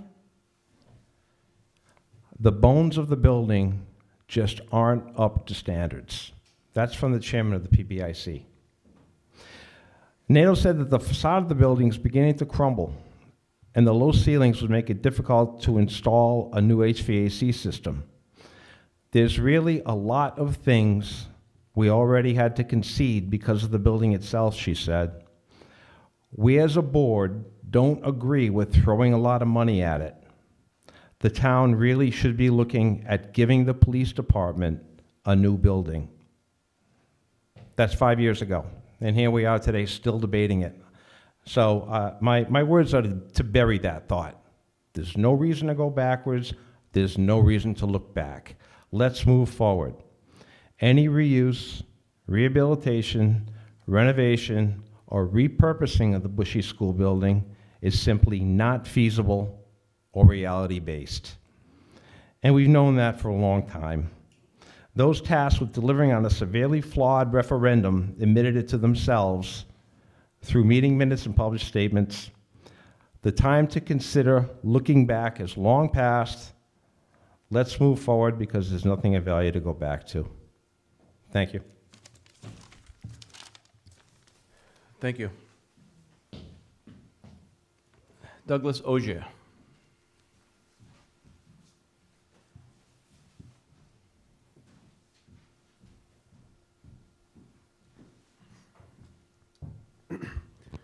Good evening, everyone. Good evening, everyone. My name is Douglas Ogier, and I live at 1984 Providence Pike. I first want to begin by saying that I do support the police and the work they do in protecting and serving our community. They deserve a safe and functional building. I am also speaking tonight as a taxpayer who plans on being here longer than 20 years. With that being said, an $18 million police station is unrealistic for North Smithfield. Honestly, what are we doing? At 21,000 square feet, the building is taking about the town is talking about building a building that would rival communities with populations double than ours. And while you could look to Portsmouth and Middletown, who have populations of around 17,000, 2,000 higher than our 20-year forecast, even those numbers are incomparable. Why? Both of those communities deal with an influx during the summer months. Roughly 4.5 million people travel through. They also receive an influx in revenue as well as without the expense. A more accurate comparison could be Westport, Mass. Their population is around 15K, and they built a new station in 2017 at 17,000 square feet for around $10 million. Ideally, this is where we should be as a community, somewhere between 12 and 17,000 square feet. When I was on the council, I always spoke about being fiscally responsible and seeking what is the best return on investment. I know I pushed for the study, for this study analysis as a former councilman, and at the end of the day, this is ultimately a business decision with long-term impacts on the community. There is no doubt that the building needs attention. The building plan submitted by the consultants should have had 3 build scenarios. 1, meets basic needs, gets the building up to code. 2, base case, or an ideal build situation, meeting those needs while also including some of the wants. And C, the best case, or every wish list item included, similar to kind of what we have here tonight. All with different square footage and all with different prices. We know that due to recent studies that base bids have seen inflation rise by about 3.8%, with input material costs rising by about 26%, and steel rising nearly 88% since June of just 2020. So we know that the price at $17 to $18 million is only going to continue to increase, an inflated cost that would be passed along to the taxpayers due to poor planning. The town should have honored the original bond to begin but sadly, we are past that point. The town dragged its feet for almost 8 years with no resolution on this. Why should we, the taxpayers, trust a bond without proper planning? The town has many big ticket infrastructure projects coming up in the foreseeable future. For example, aging school buildings, the Hallowell project, roads, water, sewer, and the list goes on and on. I've always believed that this town should have adopted a plan on how and when it was going to build, or at a minimum, address these needs. Instead, the town allows buildings to fall apart, deteriorate, impose health hazards, and then ask what to do, scrambling for funds to get something passed and then waits again. Another example, Kendall Dean. This building turned out okay, but how long did it take to get going, and what were the all-in costs first proposed? Renovation has been talked about since the bond was passed in 2014, and here we are, years later, and nothing has been done to help the police station, which makes me wonder, what is the true all-in cost of a new building? We know 17 to 18 million according to this report, but what are the forecasted overages, the escalation cost, and what about the debt servicing cost? How much interest will be paid on the bond over its useful life? Foster recently proposed a $3 million single-story police building, new construction, and all you have to do is look at their 5/25/21 presentation. In it, they forecast perform a sensitivity analysis where they estimate the annual impact, bond amount at various interest rates, the length of the bond, 15 versus 20 years, and the estimated total interest payout for the total amount, essentially showing the full transparent cost to the taxpayers in the end. I have not seen any such analysis, and why hasn't the town provided such documentation? They even spell out how they will manage overages. I see no plan from the town. We know if the town of North Smithfield asks for $18 million that it will be spent, if not over that amount. Why hasn't the town provided an analysis related to various funding sources that it could use to offset construction in the future, i.e. federal funds through the infrastructure program that was just passed, state funds, and or capital campaigns? I also looked at the data portion of this report, working in data analytics myself. The data itself does not suggest or even emphasize the need or demand for a building of this size. Many of the regression analysis studies which show the relationship between 2 points were weak. The number of FTEs only increased by 1, and there were no additional traffic studies to forecast how many cars pass through Route 146, which is a state road, or through the town on a monthly, quarterly, or annual basis. The study also cited that the community is ever-changing, indicating greater commercial development and increased traffic volume. However, again, there was no supporting evidence. Nowhere in the report or in any additional reporting from the town has there been a forecast in new business applications or even a number of how many new business permits were issued in the last few years. If anything, businesses are moving out. I have seen more for sale and lease signs over the last year than ever before. And finally, the population study was done without sufficient data to accurately forecast as stated in the report. How come also, too, all the worksheets on population, calls for service, and officer per thousand were not made available similar to what other communities have done? We as a town need to do better. Thank you. Thank you. Gabby, how do you pronounce your last name? Stell. Okay. Sorry, Gabby Stell.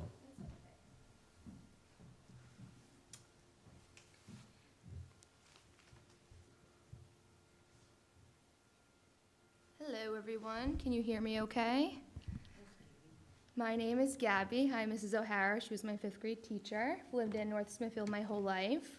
I live on Merrimack Road now, which is actually directly behind the police station, if you guys don't know where that is. So I do want to comment on the questions that I have for the architect and Mr. Zelinski or the town council do not imply an opinion on whether the building should be rehabbed or rebuilt. I think you guys should do whatever you see fit. I respect the police. I respect Chief Lafferty. So my questions are just because I live in the neighborhood, honestly. So as many of you know, some of you touched on it, I know Jeff touched on it, there's a large cell tower behind the police station that poses some risks to the folks that live in the neighborhood and the neighborhood to the side. I'm going to kind of read one study for you guys briefly. Large studies published in 2018 by the U.S. National Toxicology Program exposed groups of lab rats as well as mice to RF waves, which RF waves are what emit off of this cell phone tower, over their entire bodies for many hours a day, starting before birth and continuing for most or all of their natural lives. So compare that to my 2 children that were in my stomach, and now they will be here hopefully my whole life. Both studies found an increased risk of uncommon heart tumors called malignant schwannomas. The NTP study also reported possible increased risks of certain types of tumors in the brain and adrenal glands. The reason I bring this up is I think this is the perfect opportunity for the town to relocate this tower that has nothing to do with the police station. I spoke to the owner of the tower. I emailed Mr. Zelinski about it. I spoke to the owner of the tower at the beginning of the summer. He was really nice. And he mentioned that this is not for police use. So I know my question for you is, assuming that you guys are building a new building, which is needed, are you building around the tower? Can we push to move this tower out of a residential neighborhood? Because current guidelines are actually that tower should be 3/4 of a mile away from homes.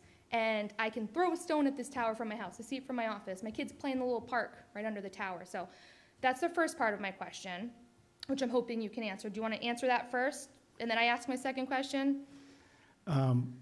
The scope of my study did not involve evaluating the tower. I mean, it was identified to me as a pre-existing condition with a right-of-way. So I had to work around it. Okay, did you see this study in Taiwan?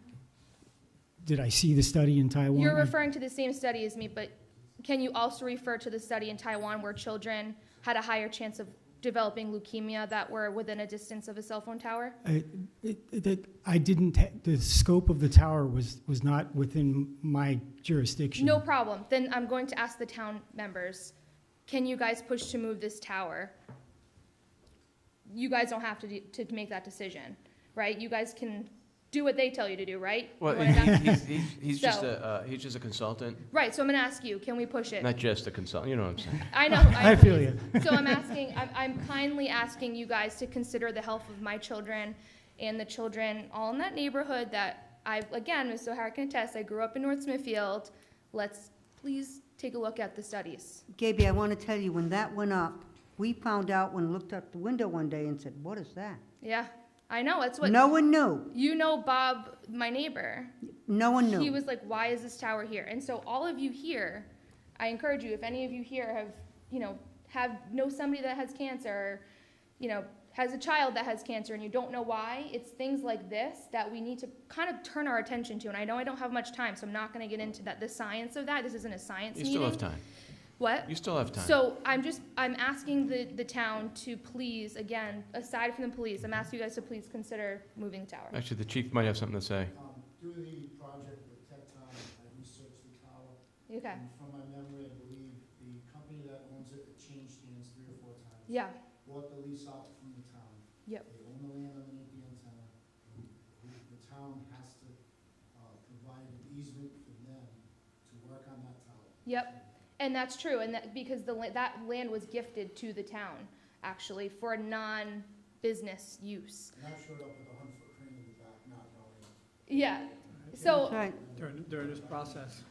So, right, and so it sounds like we kind of are all on the same page here, so I've been kind of emailing you a bit about it. I mean, you probably hate me at this point, it's fine, a lot of people hate me. I'm Italian, that's what happens. So, anyway. What? Yeah, so if you guys could please follow up on that.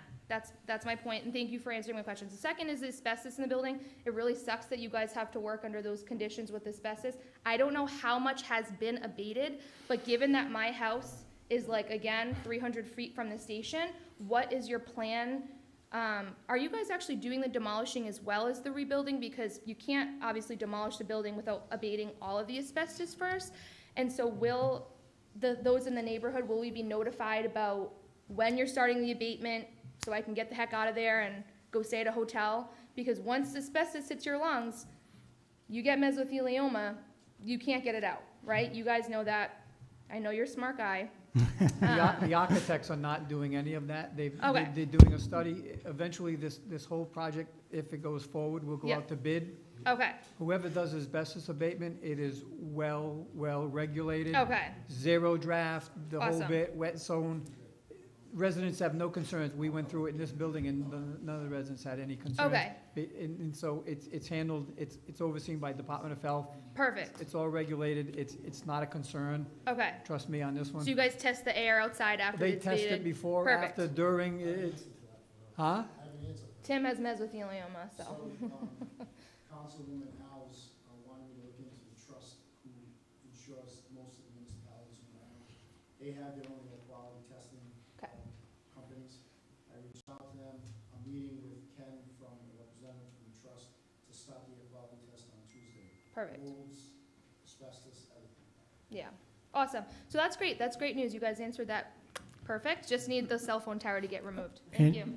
And if I just may, that if you know, if the building gets demolished, the abatement needs to be done before that happens, so that, you know, you don't have to concern that they're knocking down the building and the asbestos is getting in the air. Thank you.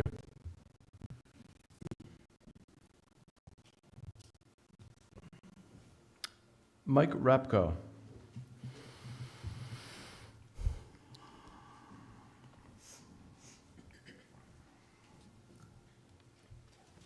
Mike Rapko, 25 Old Greenville Road. I had a planned presentation, but after listening to what's happening, I rewrote the whole thing. So what the issue is, I'm not going to argue with Gary's letter or Tony's comments. That's in the past. We've got to move forward. What I will say for this audience and for the council, that $12 million was going to be paid for by National Grid tangible revenue. They put in hundreds of millions of dollars of new substation towers. All that asset, all that money from that taxes at $40-something a thousand was going to be paid for that $12 million. So it wasn't going to come out of your pocket immediately. It was going to come out of National Grid. It'll probably come out of your electric rate, but it wasn't coming out directly out of your pocket.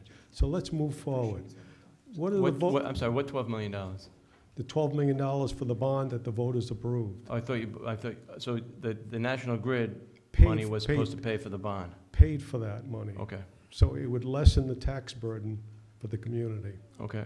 So let's move forward. What will the voters accept? After listening what was going on, it sounds like we need two alternatives.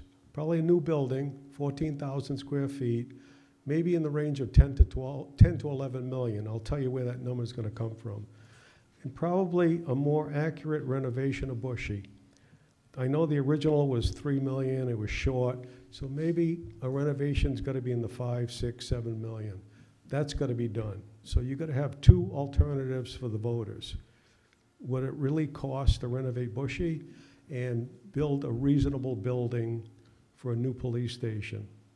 So this brings up the question also, people started bringing up tonight, maybe the site for the new building is in the wrong location.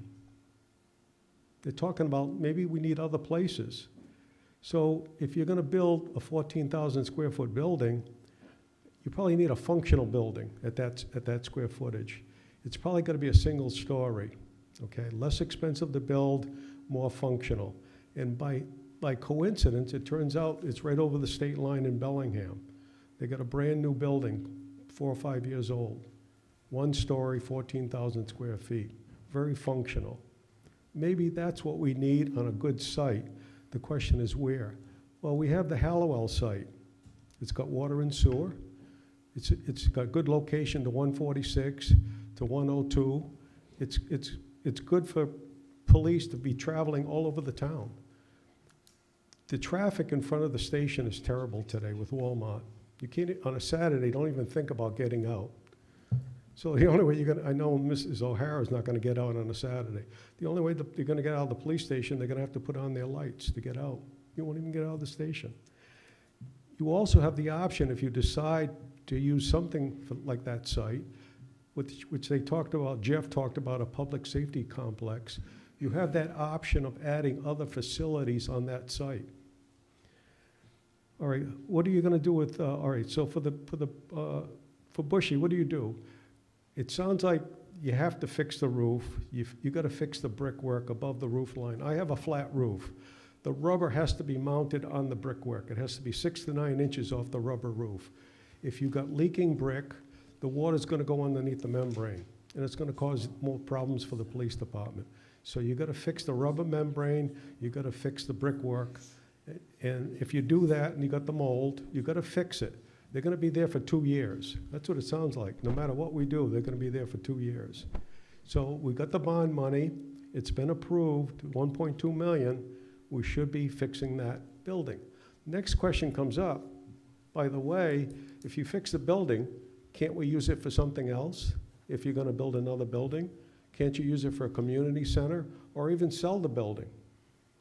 It's an option. It gives you at least some options to work with, which we don't have today. I don't want to see the police department forced to leave the building and go somewhere else. It's a mess.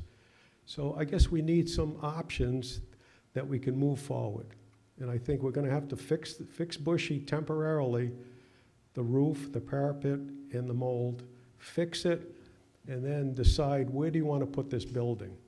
I don't think this building is in the right place. It's a 2-story building. You've got elevators, you've got staircases. It just doesn't fit. If you go to a 1-story, it's so much functional. It works. It's less expensive to build. So where did I get that number? I forgot to tell you that. I just looked up in the Pittsfield area, there's a small town called Lanesboro. They were building a small police station. It was 4,680 square feet. They thought it was going to cost 2 to 3 million, and it just came back at 4.3 million within the last 2 months. So, but that problem with that 4.3 million, it's got 800,000 of expensive drainage, well, and septic. Hallowell's got water and sewage, and I don't think it needs a lot of site work to put a building on that Hallowell site. So if that 4.3 million for that Lanesboro police station, you take off the 800,000, that's 3.5 million for 4,680 square feet.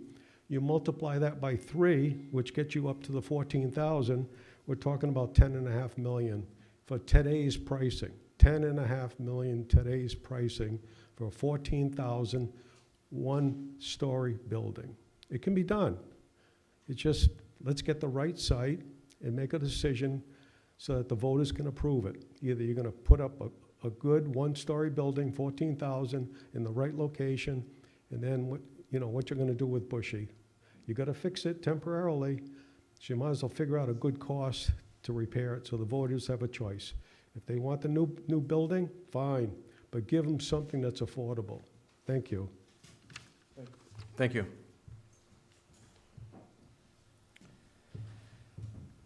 Okay, so that's everybody on the list. So what I'm going to do is, in the interest of letting everybody speak, well, first of all, is there anybody that hasn't spoke that wants to be heard? Okay. So what I'm going to do is I'm going to give, if anybody wants to speak a second time, you're not going to have 8 minutes. What you're going to have, we'll cut it in half. You come back up. You can say what you want to say, rebuttal. You want to ask another question that you thought of while somebody else was speaking.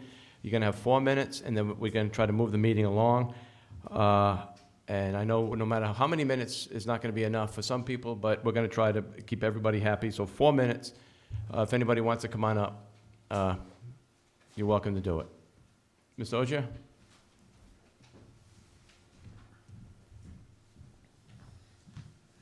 Thanks, Sean. I'm not going to say anything else about what I said earlier. I was just thinking, like I know, for example, having a newborn, it's not a newborn, a young daughter at home, it's tough for both of my wife and I would have liked to have attended this meeting together.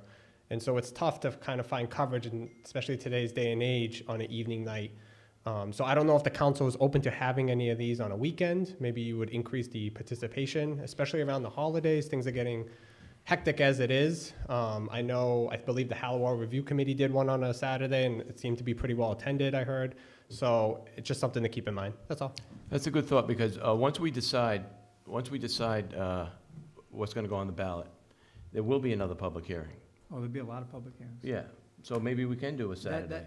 I was gonna answer your earlier comments about we didn't have bonding numbers and whatnot. We do have preliminary bonding numbers that we looked at, rudimentary. We can't do anything, we can't put numbers out there till we know where we're going. And so, getting back to the original part of this thing, this is a conceptual idea. It's not the final plan, it's a conceptual idea that we're saying you can renovate the building or you can build a new building. The consensus seems to be coming here is we need to build a new building. The price tag hasn't been determined, the final plan hasn't been determined. It's to be determined, but we need to make a decision on which way we're going on this. Are we gonna renovate or are we gonna build new? That's what's really out there. All of these other pieces will fall into play, and you'll have a year to get there. It's gonna take a lot of time. It's gonna take time to come up with a design plan as opposed to a concept, then put a price tag on it. And so you might see a lag of time. We're in the end of November now. You might see a lag of time if we go forward in the next month or so. You're gonna see a lag of time of 3 or 4 months before you can get everything in place to come back to the council. But in the meantime, you're setting up to get the bond question, to get everything in place. Come August, September, October, November, not into November, because there'll be those 3 months, you could have meetings every 2 weeks, different times, just to inform people if they have other questions and whatnot, and it could be before that, going forward. These are your actual costs on the, average, I can't tell you on your house, but on the average homeowner. Because the numbers that I got a month ago have already changed on what the tax impact would be. And on the good side, they've gone down. It's going down because of a miscalculation on what they felt was what a penny on the tax rate would do. It's changed since then. And so some of this stuff is a work in progress, and it's still a concept, but we need to make the decision on where we're gonna go with this. What are we gonna do? And like I say, the consensus no one seems to say, we don't need a new police station. It's a matter of how much do we wanna spend, what do we want for a design, and then go forward from there.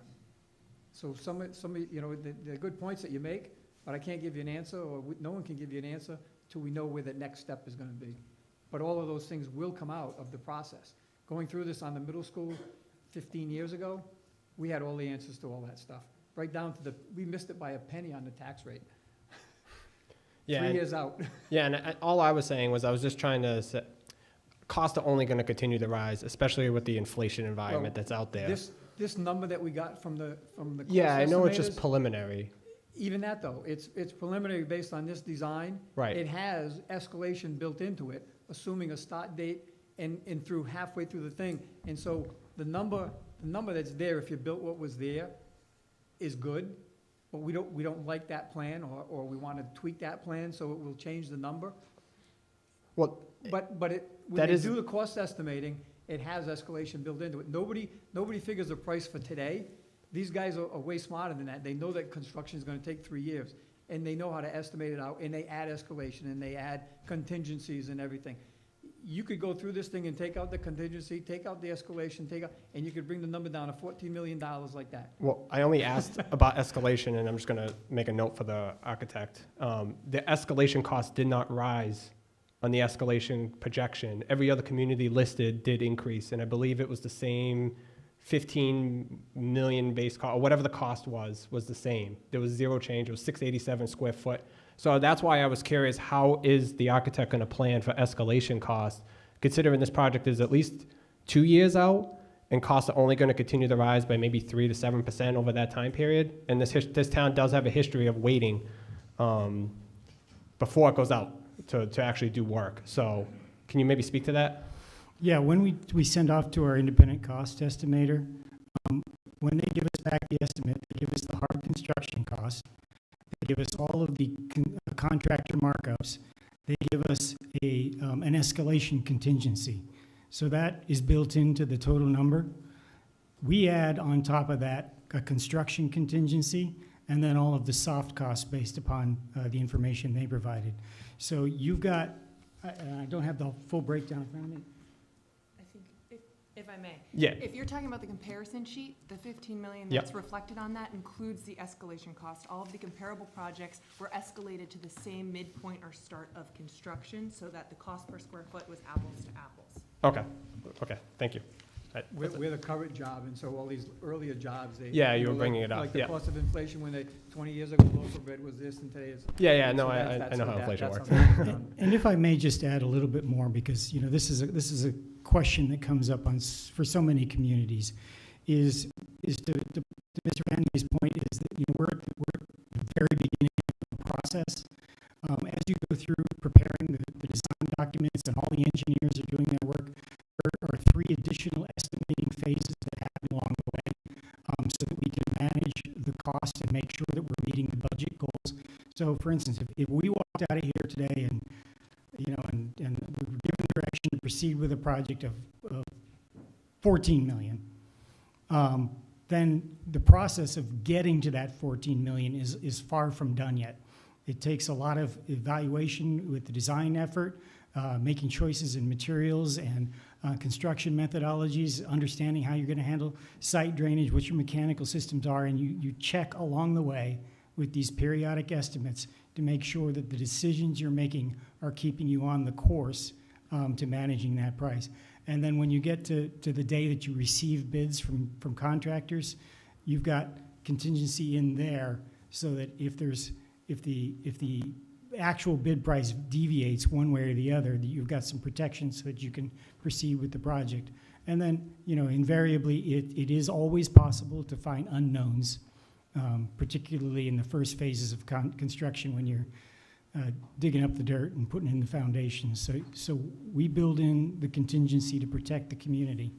You know, I've been doing this for a long time, and I know that the worst case scenario for any community is to not have the money that they need to complete the project.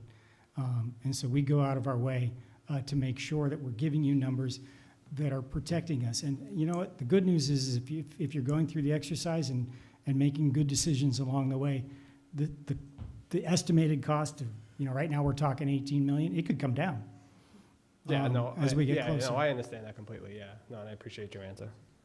Thank you.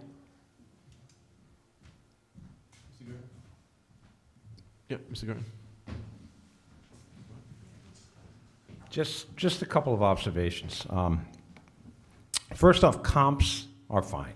And we should be looking at comparable communities, data, research, what they're doing in other towns. But I think it's important not to lose sight of the fact that what we're talking about here is not cookie cutter, right? And it should be what's best for the town of North Smithfield. So I implore you to not just look at what other communities have done, but to continue the dialogue with residents. I'm hearing a lot of good commentary here tonight. Continue the dialogue with residents in town to find out what's important to the chief of police, to the council, and to everybody who lives here, because it's going to be something that's going to be of value to our town for a long time. So please continue that. And second, I can tell you, and I think the architect just kind of spoke to it, in the fire protection business, the business I'm in, I get quotes for pipe, and on the quote it says, pricing is good for 2 days. Right? 2 days. So I have to go back to my customers and tell them, you better sign that because the price isn't going to last long. And that's not a way to do business, but that's what we're at right now. So I again implore you, there's a cost to doing nothing. And we've done nothing now for 7 damn years. It's time for that to end. Let's get this done. It's incumbent upon this council to make sure you put together a winning plan that we can go to voters with next election and get something done. Much like Steve and Jeff and I and a few other folks on the Hallowell Review Commission are looking at getting something done because we don't want to do nothing. I'm asking you guys to do the same thing. Thanks. Thank you. Mr. Corvo, do you want to say something? Yeah, I was, I just would hope that everybody would keep in mind, and I appreciate having this, this spreadsheet here that kind of goes over each of the different municipalities throughout Mass and Rhode Island. And as I'm hearing everybody talk about everything, I'm kind of jotting notes and what I'm seeing is that, we're on a growing trend in North Smithfield of approximately about 12% increase in population every year, and that's been pretty consistent. I'm sorry, over the last 15 years, which was on this data from 2005 to 2020, roughly about a 12% increase in population. So if we take those numbers and we equate that to, we're hearing 50 years, they're building the police station or whatever is done for that 50-year goal, that puts us at approximately roughly about 40% increase in population. So if I look at the two municipalities here, the Webster Police Station and the Middletown Police Station, one of the comments was brought up with Middletown and Newport and Portsmouth that they get a lot of influx during the summer. I mean, we can't really compare ourselves with that with North Smithfield. I don't know anybody that vacations in North Smithfield. But when you look at the commercial property and where North Smithfield is situated, it is a gem of a town, and we have to take that into consideration. One of the comments that was brought up was there's a lot of vacancy of commercial properties today. That's not always going to be the case, and we have to prepare for that. One of the stats that I'm seeing, numerous amounts of arrests occurred, particularly for shoplifting, in 2012. Do you want to know what opened up in 2012? Eddie Dowling Village. So we have to take that into consideration as we move forward and more commercial properties come our way over the next 50 years. It would not surprise me if you took a Webster Police or Middletown Police, which has a population of about 17,000, which would equate to what ours would be theoretically 50 years from now. Webster Police has a 21,000 square foot building, likewise with Middletown. They built theirs in 2013. So today, Webster has a little over 17,000 in population. I would bet that they did not have that population in 2013, but they planned ahead for the numbers they have today. Same thing with Middletown. They built their 21,000 square foot building, again, a little over 7 million. If they had that sticker price tag today, it would probably be right around where we are. But again, they built theirs in 2009. Obviously, they did not have 17,000 residents at that time. The other thing that I want everybody to consider is we talk about the taxpayer dollars, it being a burden on the taxpayer.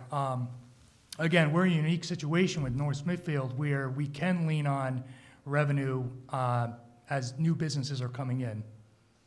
And so if we can focus on other elements of that, we also need to look at the debt that we're retiring over the next 5 to 7 years. Okay, so me personally, I see a need for something to be done, because I think from a town, from a marketing standpoint, if we are going to market our town not only to residents coming in, but also commercial businesses also coming in, the number one thing they're going to look at is what are our resources. And if we don't have resources, they can go anywhere else that does. That's all I have to say. Mr. President. Mr. Vedner? I know that when we were going through this process, the chief would constantly be giving us arrest numbers in comparison to other communities. I don't know if you want to share that to show that how much busier you are, maybe is the wrong term, but how much more services you have or have to provide compared to some bigger communities? Sure. So what I did is, in some of this data is skewed because of COVID, because we were, you know, the whole state and every police department was standing down most of the virus so it wouldn't spread. But I'll just give you a comparison, and these numbers are taken when in 2019, I personally called other chiefs in other jurisdictions, and we have a software called IMC, it's TriTech. About 36 municipalities use this software, and it calculates arrest, accidents, and incident reports, which are towed cars or anywhere we get called for and have to do a report. So all these towns that I contacted generally take arrest numbers for all the same kind of violations: suspended licenses, over 2 convictions, shopliftings, domestics. So in 2020, a comparison of Burrillville, Cumberland, Johnston, North Kingstown, Lincoln, Smithfield, Portsmouth, and North Providence.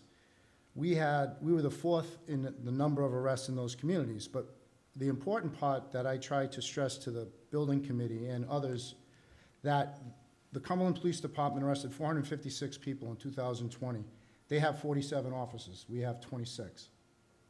We have 25 working. We're down 1 person.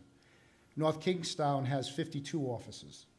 Smithfield has 41 officers, and Lincoln has 32 officers. So for departments that are a lot larger than us, and I'm just taking the arrest section because, you know, that's what takes the most time out of a department. Accidents do too. And I have that data as well. We had 639 arrests in 2020.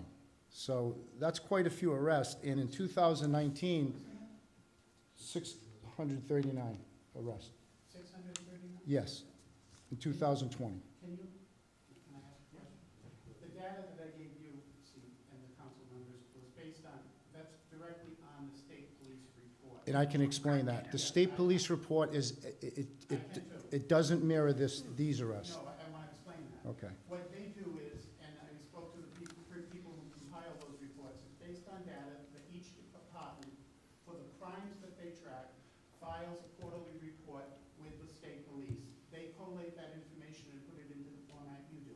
They don't include traffic violations and things of that nature. They identify the crimes that are established by the FBI. Yeah. And that is what is reported. So if you look at the serious crime, that's just a report of serious crimes.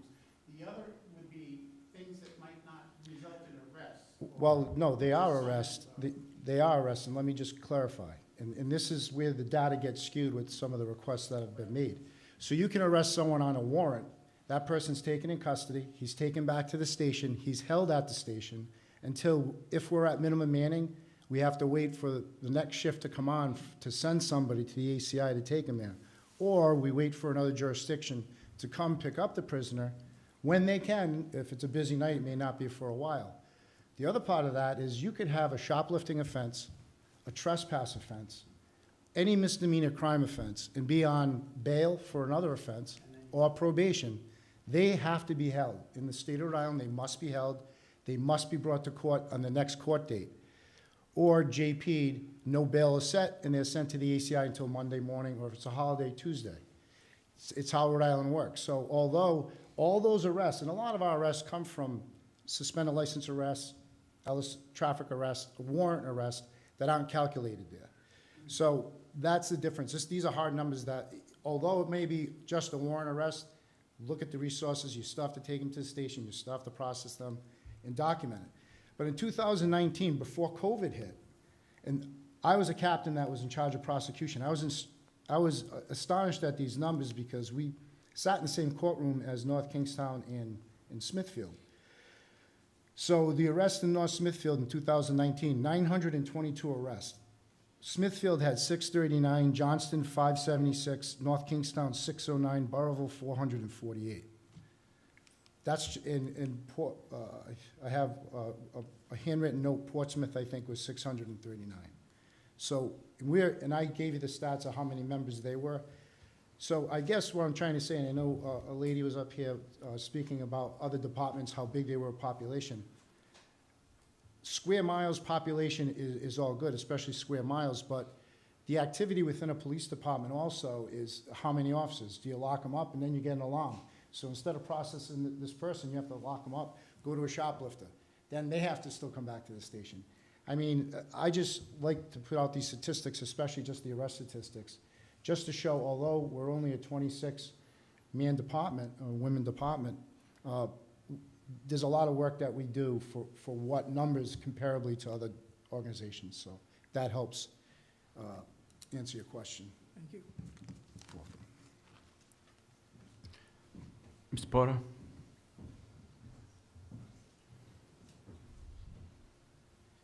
I only just have one question, and it might be for the administrator, for the MBRTF, for the council. With the $1.2 trillion infrastructure bill that was passed recently, has there been, or is there planning to be conversations with our state representatives to potentially help out with the cost of this project?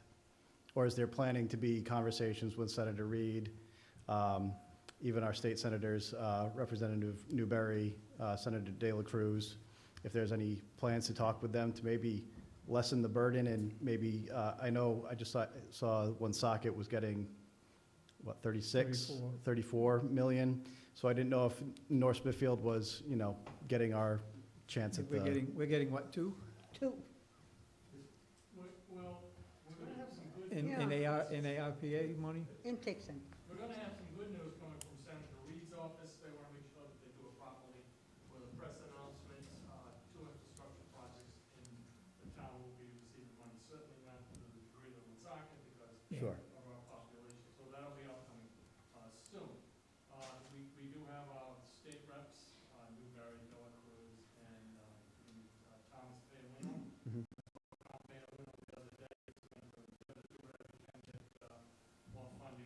That's great. You have to remember, we're not the Warwicks, the Providence, the Tuckets, the Cranston. Right. And that's where most of the money goes. Yep. But I did mention it early on to the administrator and to the council that we should pursue with Senator Reid, White House, Cicilline, Certainly. Langevin, the 1.2 trillion infrastructure money. This is Oh, infrastructure. it certainly is. And, you know, 25% of the project would be huge for the town. It would make a huge difference in the project. And I think having them simply come up and visit would be a big help. I think that would sell it completely if you have them just walk through the building. I know, again, last year when they had the walkthrough, I was just amazed. So, all right, thank you. Thank you. Mr. Clifford?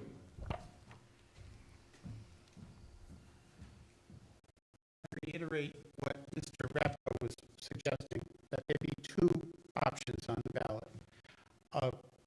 One option will do something. The other option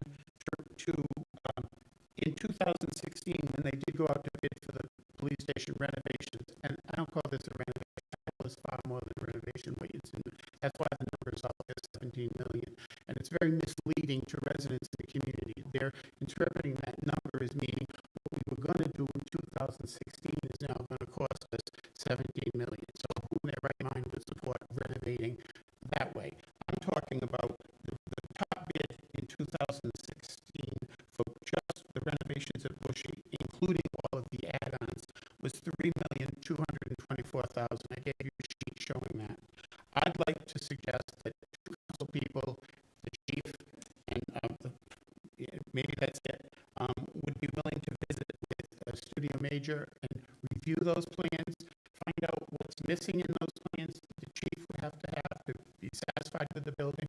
The chief, the retired chief, and Chief Lafferty, who was on that building committee that came up with the original plans, was supportive of the plan to renovate that station for the full scope. It did get reduced, and it kept getting reduced, but the 3.24 was a substantial renovation.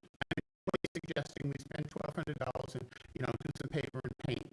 And if you look at those plans, it does the cells, it does everything that needed to be done. And I'd just like to spend, I think it's due diligence on your part to sit down with somebody, not an opinion from this one and an opinion from this one, but the person who put the proposal together, and have him examine it with you, explain it to you,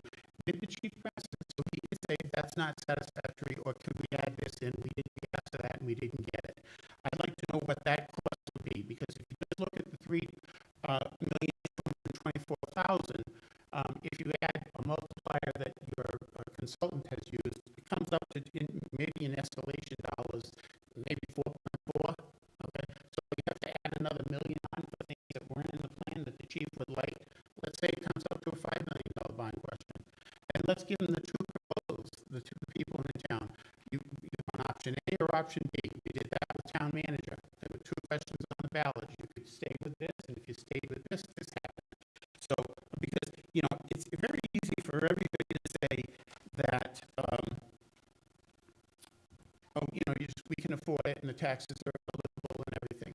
But having served on that budget committee for 3 years, we suffered dramatically while we were carrying the debt for the $30 million school, the middle school, on our books. Okay, that's a crippler. It gives you no money left in your operating account so you can hire police officers. Point in fact, the middle school was built with home economics rooms, woodworking rooms, science rooms, foreign language programs. None of that exists anymore. It eliminated it all because they didn't have the operating budget. So we never looked at what's going to be left for the little guy in the operating budget. So I think that that's a valid point. The other second issue is for about probably $4,000 to $6,000, maybe even as high as 10. You can have a cost estimator who's associated with RGB, with the studio major. After you get the add-ons that the chief is looking for, come up with a dollar amount for you in today's dollars to do it verified. You spend $45,000 on a report that shows us this magnificent, huge, and I don't mean magnificent in a big way, I mean magnificent, huge, not pleasing to my eye, but big, $45,000 for that. We're never going to build this thing, and you know the voters won't approve it. They'd be foolish if they did. So let's give them the real options. Move forward with the renovations that they already voted to approve, and you took it away from us. Hijacked the PBIC. So let's give them back that vote. I don't like having my vote stolen. I feel like the first time in my life I experienced having my vote stolen for absolutely no reason. And it was a tragic mistake that you didn't take the time to meet with the architect in review a plan once you did come on the committee. I hope you might see that as hindsight. It was not a good move, because now we're looking at this type of money instead of what we were looking at. Since you bring it up, how many police stations have you designed? Have you? Done over 150 public safety facilities. Over 150. How many police stations has Studio Major done? Can I ask a question? No, I'm just curious. No, I'm glad you brought that up. I'm just curious. I don't know. But what my point is, there's two different types. There's some people that specialize in one thing and then specialize in another. You specialize in police stations. Do you specialize in renovating and retrofitting old buildings into new uses? I've renovated a number of police stations. Okay, how many? As many as you have built new police stations? No, sir. No, okay. So Mr. Army's firm specializes in that. That's just as valuable as the other. And they all have to draft plans according with the same guidelines and requirements. It's not that you have a bad architect. You compare that and you say, oh, he's new. He started new. He did a project at First Station. Did they have a major screw up there? Did it sound like your work? No, sir, but I was working with another architect who had plenty of experience in police stations. Yeah. Did you work for Castle? I did work for Castle Booze Associates, yes. Yeah. Didn't you work for the town before, Mr.? I did not work for this town before, no, sir. You weren't the Record he has never worked for this town. Oh, absolutely not. No, when you were with Castle Booze. I did not work for the town, no, sir. Okay. Okay. So that's my question is, could you put that on the ballot? Two choices. And if two of you, Mr. Corvo, you're totally new, you haven't experienced any of the history here, you haven't even seen the original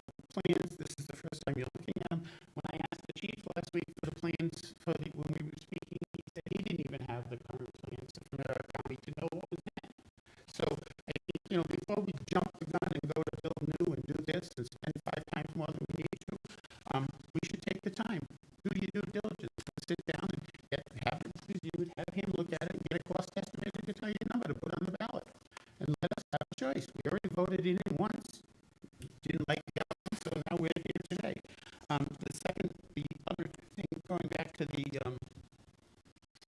operating budget, you need to look at how the other departments in town suffered while we were paying that debt service for the middle school. With the facilities that we put in it and then dismantled, we paid to dismantle those features. So the highway department was driving around, I don't think he had any trucks, we were even talking about leasing trucks. We had a lot of debt to get rid of. And now we're talking about, let's buy on a whole nice mountain of debt again. We need a period of time, 5 to 10 years, where we can actually breathe financially, where we can get the staffing levels to what they need to be, where we can keep people working in town because you're paying competitive salaries. It doesn't do you any good if you have a wonderful, beautiful police station building and no patrolmen to travel the town and monitor the town. So I think our priorities have to be the safeguard for everything. It's very easy to sit there and say, well, it's only $122 per person on the household, or whatever number you come up with. That's not a big tax increase. Well, maybe for many of us, it's not a big tax increase because you're a state trooper, you got a pension, you got another business on the side, you're successful in your business, you own a business. So I work every day. I pay taxes. I know. Well, can I finish? You pointed at me, Mr. Cliff. We're all successful people. And we all pay taxes. We all pay taxes. Right. Don't make it sound like I don't have to pay taxes on this project. I'm not saying that. I'm saying that you need to be mindful of the other people in this town who don't have, aren't rolling in money, don't have such nice incomes coming in, and are living on flat incomes, retirees, which is your highest population in this town. 22. We have the highest population of seniors over 65 in this town, and many of the other districts that I put on that chart, is they don't want their taxes to go up disproportionately. So, and there are poor people in this town, believe it or not, who $120 makes a big difference to. So let's use the standard to everybody and not just a few people. Ernie also used to come before this council and talk about the poor people in town and how they have to pay the bill. And everybody used to say, people complain about he's rolling money. The man was impoverished, had another house, a mortgage on his house, a second mortgage, didn't have any equity in it, and was looking at $14,000 a year and paying $4,000 in taxes so he could stay in his hometown. I don't think he's the only guy out there like that. We make believe that North Smithfield is very comfortable, and they are, they have a good median income, but there are a lot of people who can't afford it, especially in the times that we're living now, with the cost of the meat, the cost of gas, the cost of home heating oil. So I think you owe it to them to offer them two options, and then we'll see how many people really want to, do the ultimate, and how many people want to do a good, clean building. And I know you don't want anything to hear. Your body language is screaming at me right now. I'm being silent, Michael. Because you Very nice. mentioned the other day. We've already gone over the 4 minutes. I've been very generous with you. She would not be open to any renovation. It's good for her. She can afford it. She's got a teacher pension like I You know what? We're not going to do personal attacks, okay? I gave you well over the 4 minutes. Wrap it up. very upset that I'm emphasizing that it's important that all of the town council people consider all of the people in town, not just people that they associate with socially, that are in the same economic brackets that they are, that you be mindful of the whole population. I can speak for everybody up here. That I know everybody up here, and they all are concerned about all residents of town. May I say something before you do? Thank you. This town has a history of keeping taxes down. And by doing so, not keeping up property. That's what's gotten us to this point. Town Hall, did you see where the police were to begin with? There was more mold than policemen. And they were living out of that, working out of that. And everything else went down. Bushy School. My father graduated. Yeah. Did they keep it up? They knew there was something wrong? No, but we kept the taxes down. If it would have been done then, we'd save a lot of money, right? Hallowell, cheapest way to go. Well, I can remember when prices of oil was going up, and we're going to fix it. They took the windows out, put plywood in. Money was allocated for insulating ceilings. Somehow, they're able to give money back. The insulation was never done.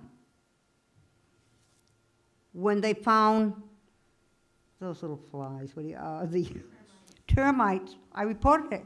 I was told they were they were ant with wings. And I tried to explain the same thing ate my father's garage. Nothing was done for almost, if it was, okay, it started in I reported in 1980, nothing was done till 2000. So, waiting a few years, is it getting any cheaper? My house is going to be 100 years old, always maintained. If it wasn't, you replace porch, you buy wood today. Everything is going up, and it's not going to go down. And Michael, a lot of older people are moving in to North Smithfield and buying condos, etc., from out of town. And will we always have?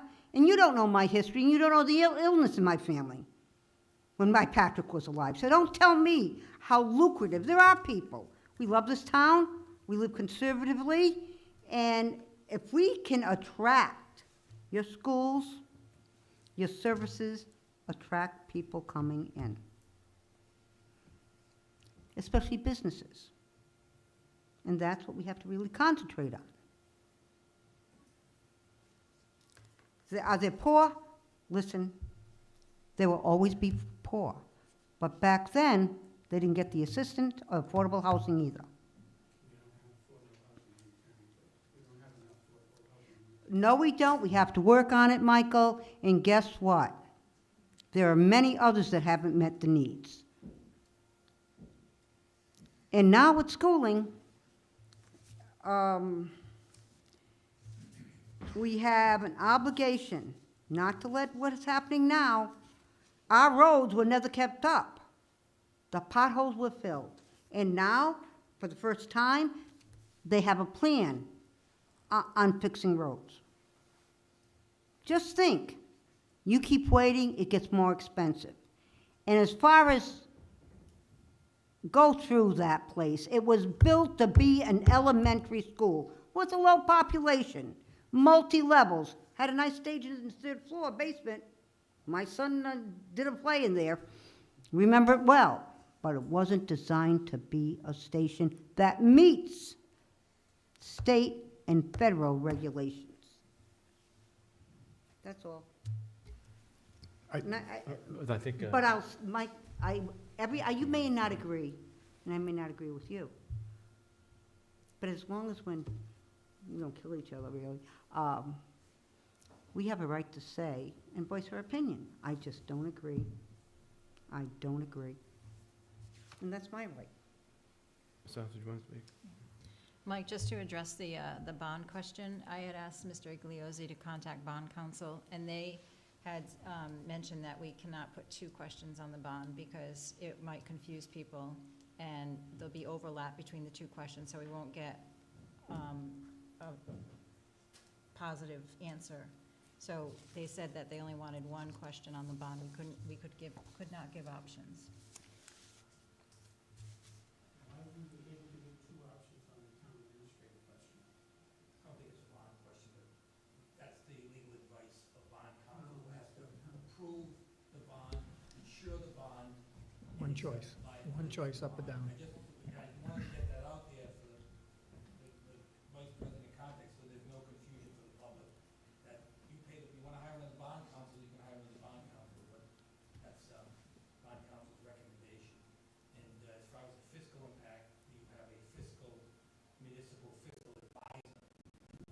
Calculate that service. I have that. Right.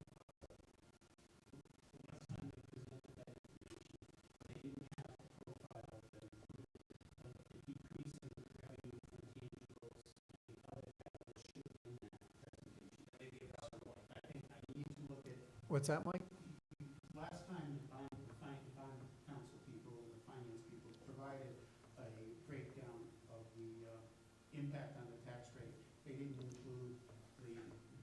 decreasing value of the tangibles in town. That's gonna be a huge number now because National Grid's tangibles are so high.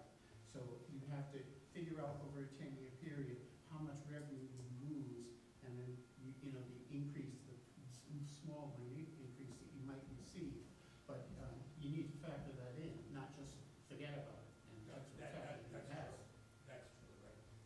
I made that point 10 years ago about tangibles, that we put ourselves in a bind because they were decreasing value as time went on. I made that point a long time ago. I'm well aware of that, Mike. Yeah, I was gonna say, one of the things that was brought up is that we're not mindful of, or it could be perceived as though whatever decision is decided to the residents of North Smithfield to vote on, that we're not mindful of senior citizens and the elderly in town with their tax rates going up. Ironically, just this past town council meeting, Administrator Zwolensky brought up for discussion for us to discuss tax exemptions for senior citizens, veterans, widows of veterans, 100% disabled veterans, and Gold Star parents. So one of the discussions that we had is we looked at what other cities and towns are doing in the area, how it compares to ours. And one of the takeaways that I think was extremely positive is we said, you know, hey, let's look at it, but maybe we can put our best step forward in the town of North Smithfield and be a leader in that department. So I think that I think that speaks to the fact that we do care about our seniors and our veterans in this town, and that we are seriously looking at it as a council. Again, thanks to Administrator Zwolensky bringing that up. And it is something that we are fully aware of, regardless of whatever direction we go in.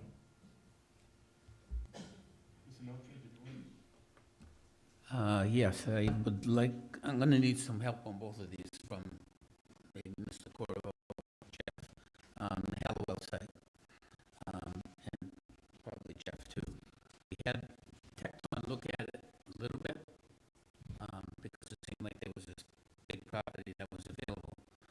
Problem is, it's in a hole, which is tough for emergency vehicles to go up and down. There's also no second means of egress. But I also read the report from Weston and Sampson, and if I understand that correctly, the majority of the site is wetlands and not buildable? Correct. Not only that, but if we'd basically have to have some sort of right-of-way behind Lindy's, I think it is. Yeah. If we were to get that second, correct. So, I mean, it's, That is very helpful. The other issue is the public safety complex. My understanding is that the town doesn't own fire stations. They subcontract that service, so they're not a part of town government. So if the public wants to build a public safety complex, you're building space for a non-town entity. And unless there's plans to create a town fire department, I don't know how you balance that, especially as people have pointed out, there's so many other needs in town. So. Okay, what I'm going to do right now is, unless anybody that hasn't spoken wants to speak, okay, we'll entertain a motion to close the public hearing at this time. So moved. Do we have a second? Roll call, please. Yes. yes. Yes. Yes. Yes. And the next order of business will be to, on this issue, will be to make a final decision on the ballot question. That's not going to be done tonight. There's a lot of information we have to take in. There's a lot more information coming our way. Hopefully, we can work with the architect about different things you might have heard tonight, different ideas you might have, maybe we can tweak it a little bit. That's about it, unless anybody on the council or administrator has anything to add.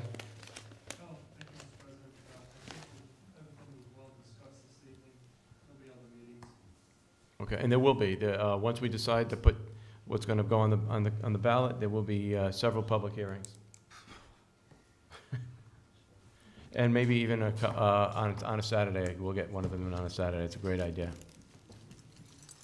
All right, I'll entertain a motion to adjourn. Do I have a motion to adjourn? All in favor? Oh, I'm sorry, okay, yeah, okay, the building committee has to adjourn?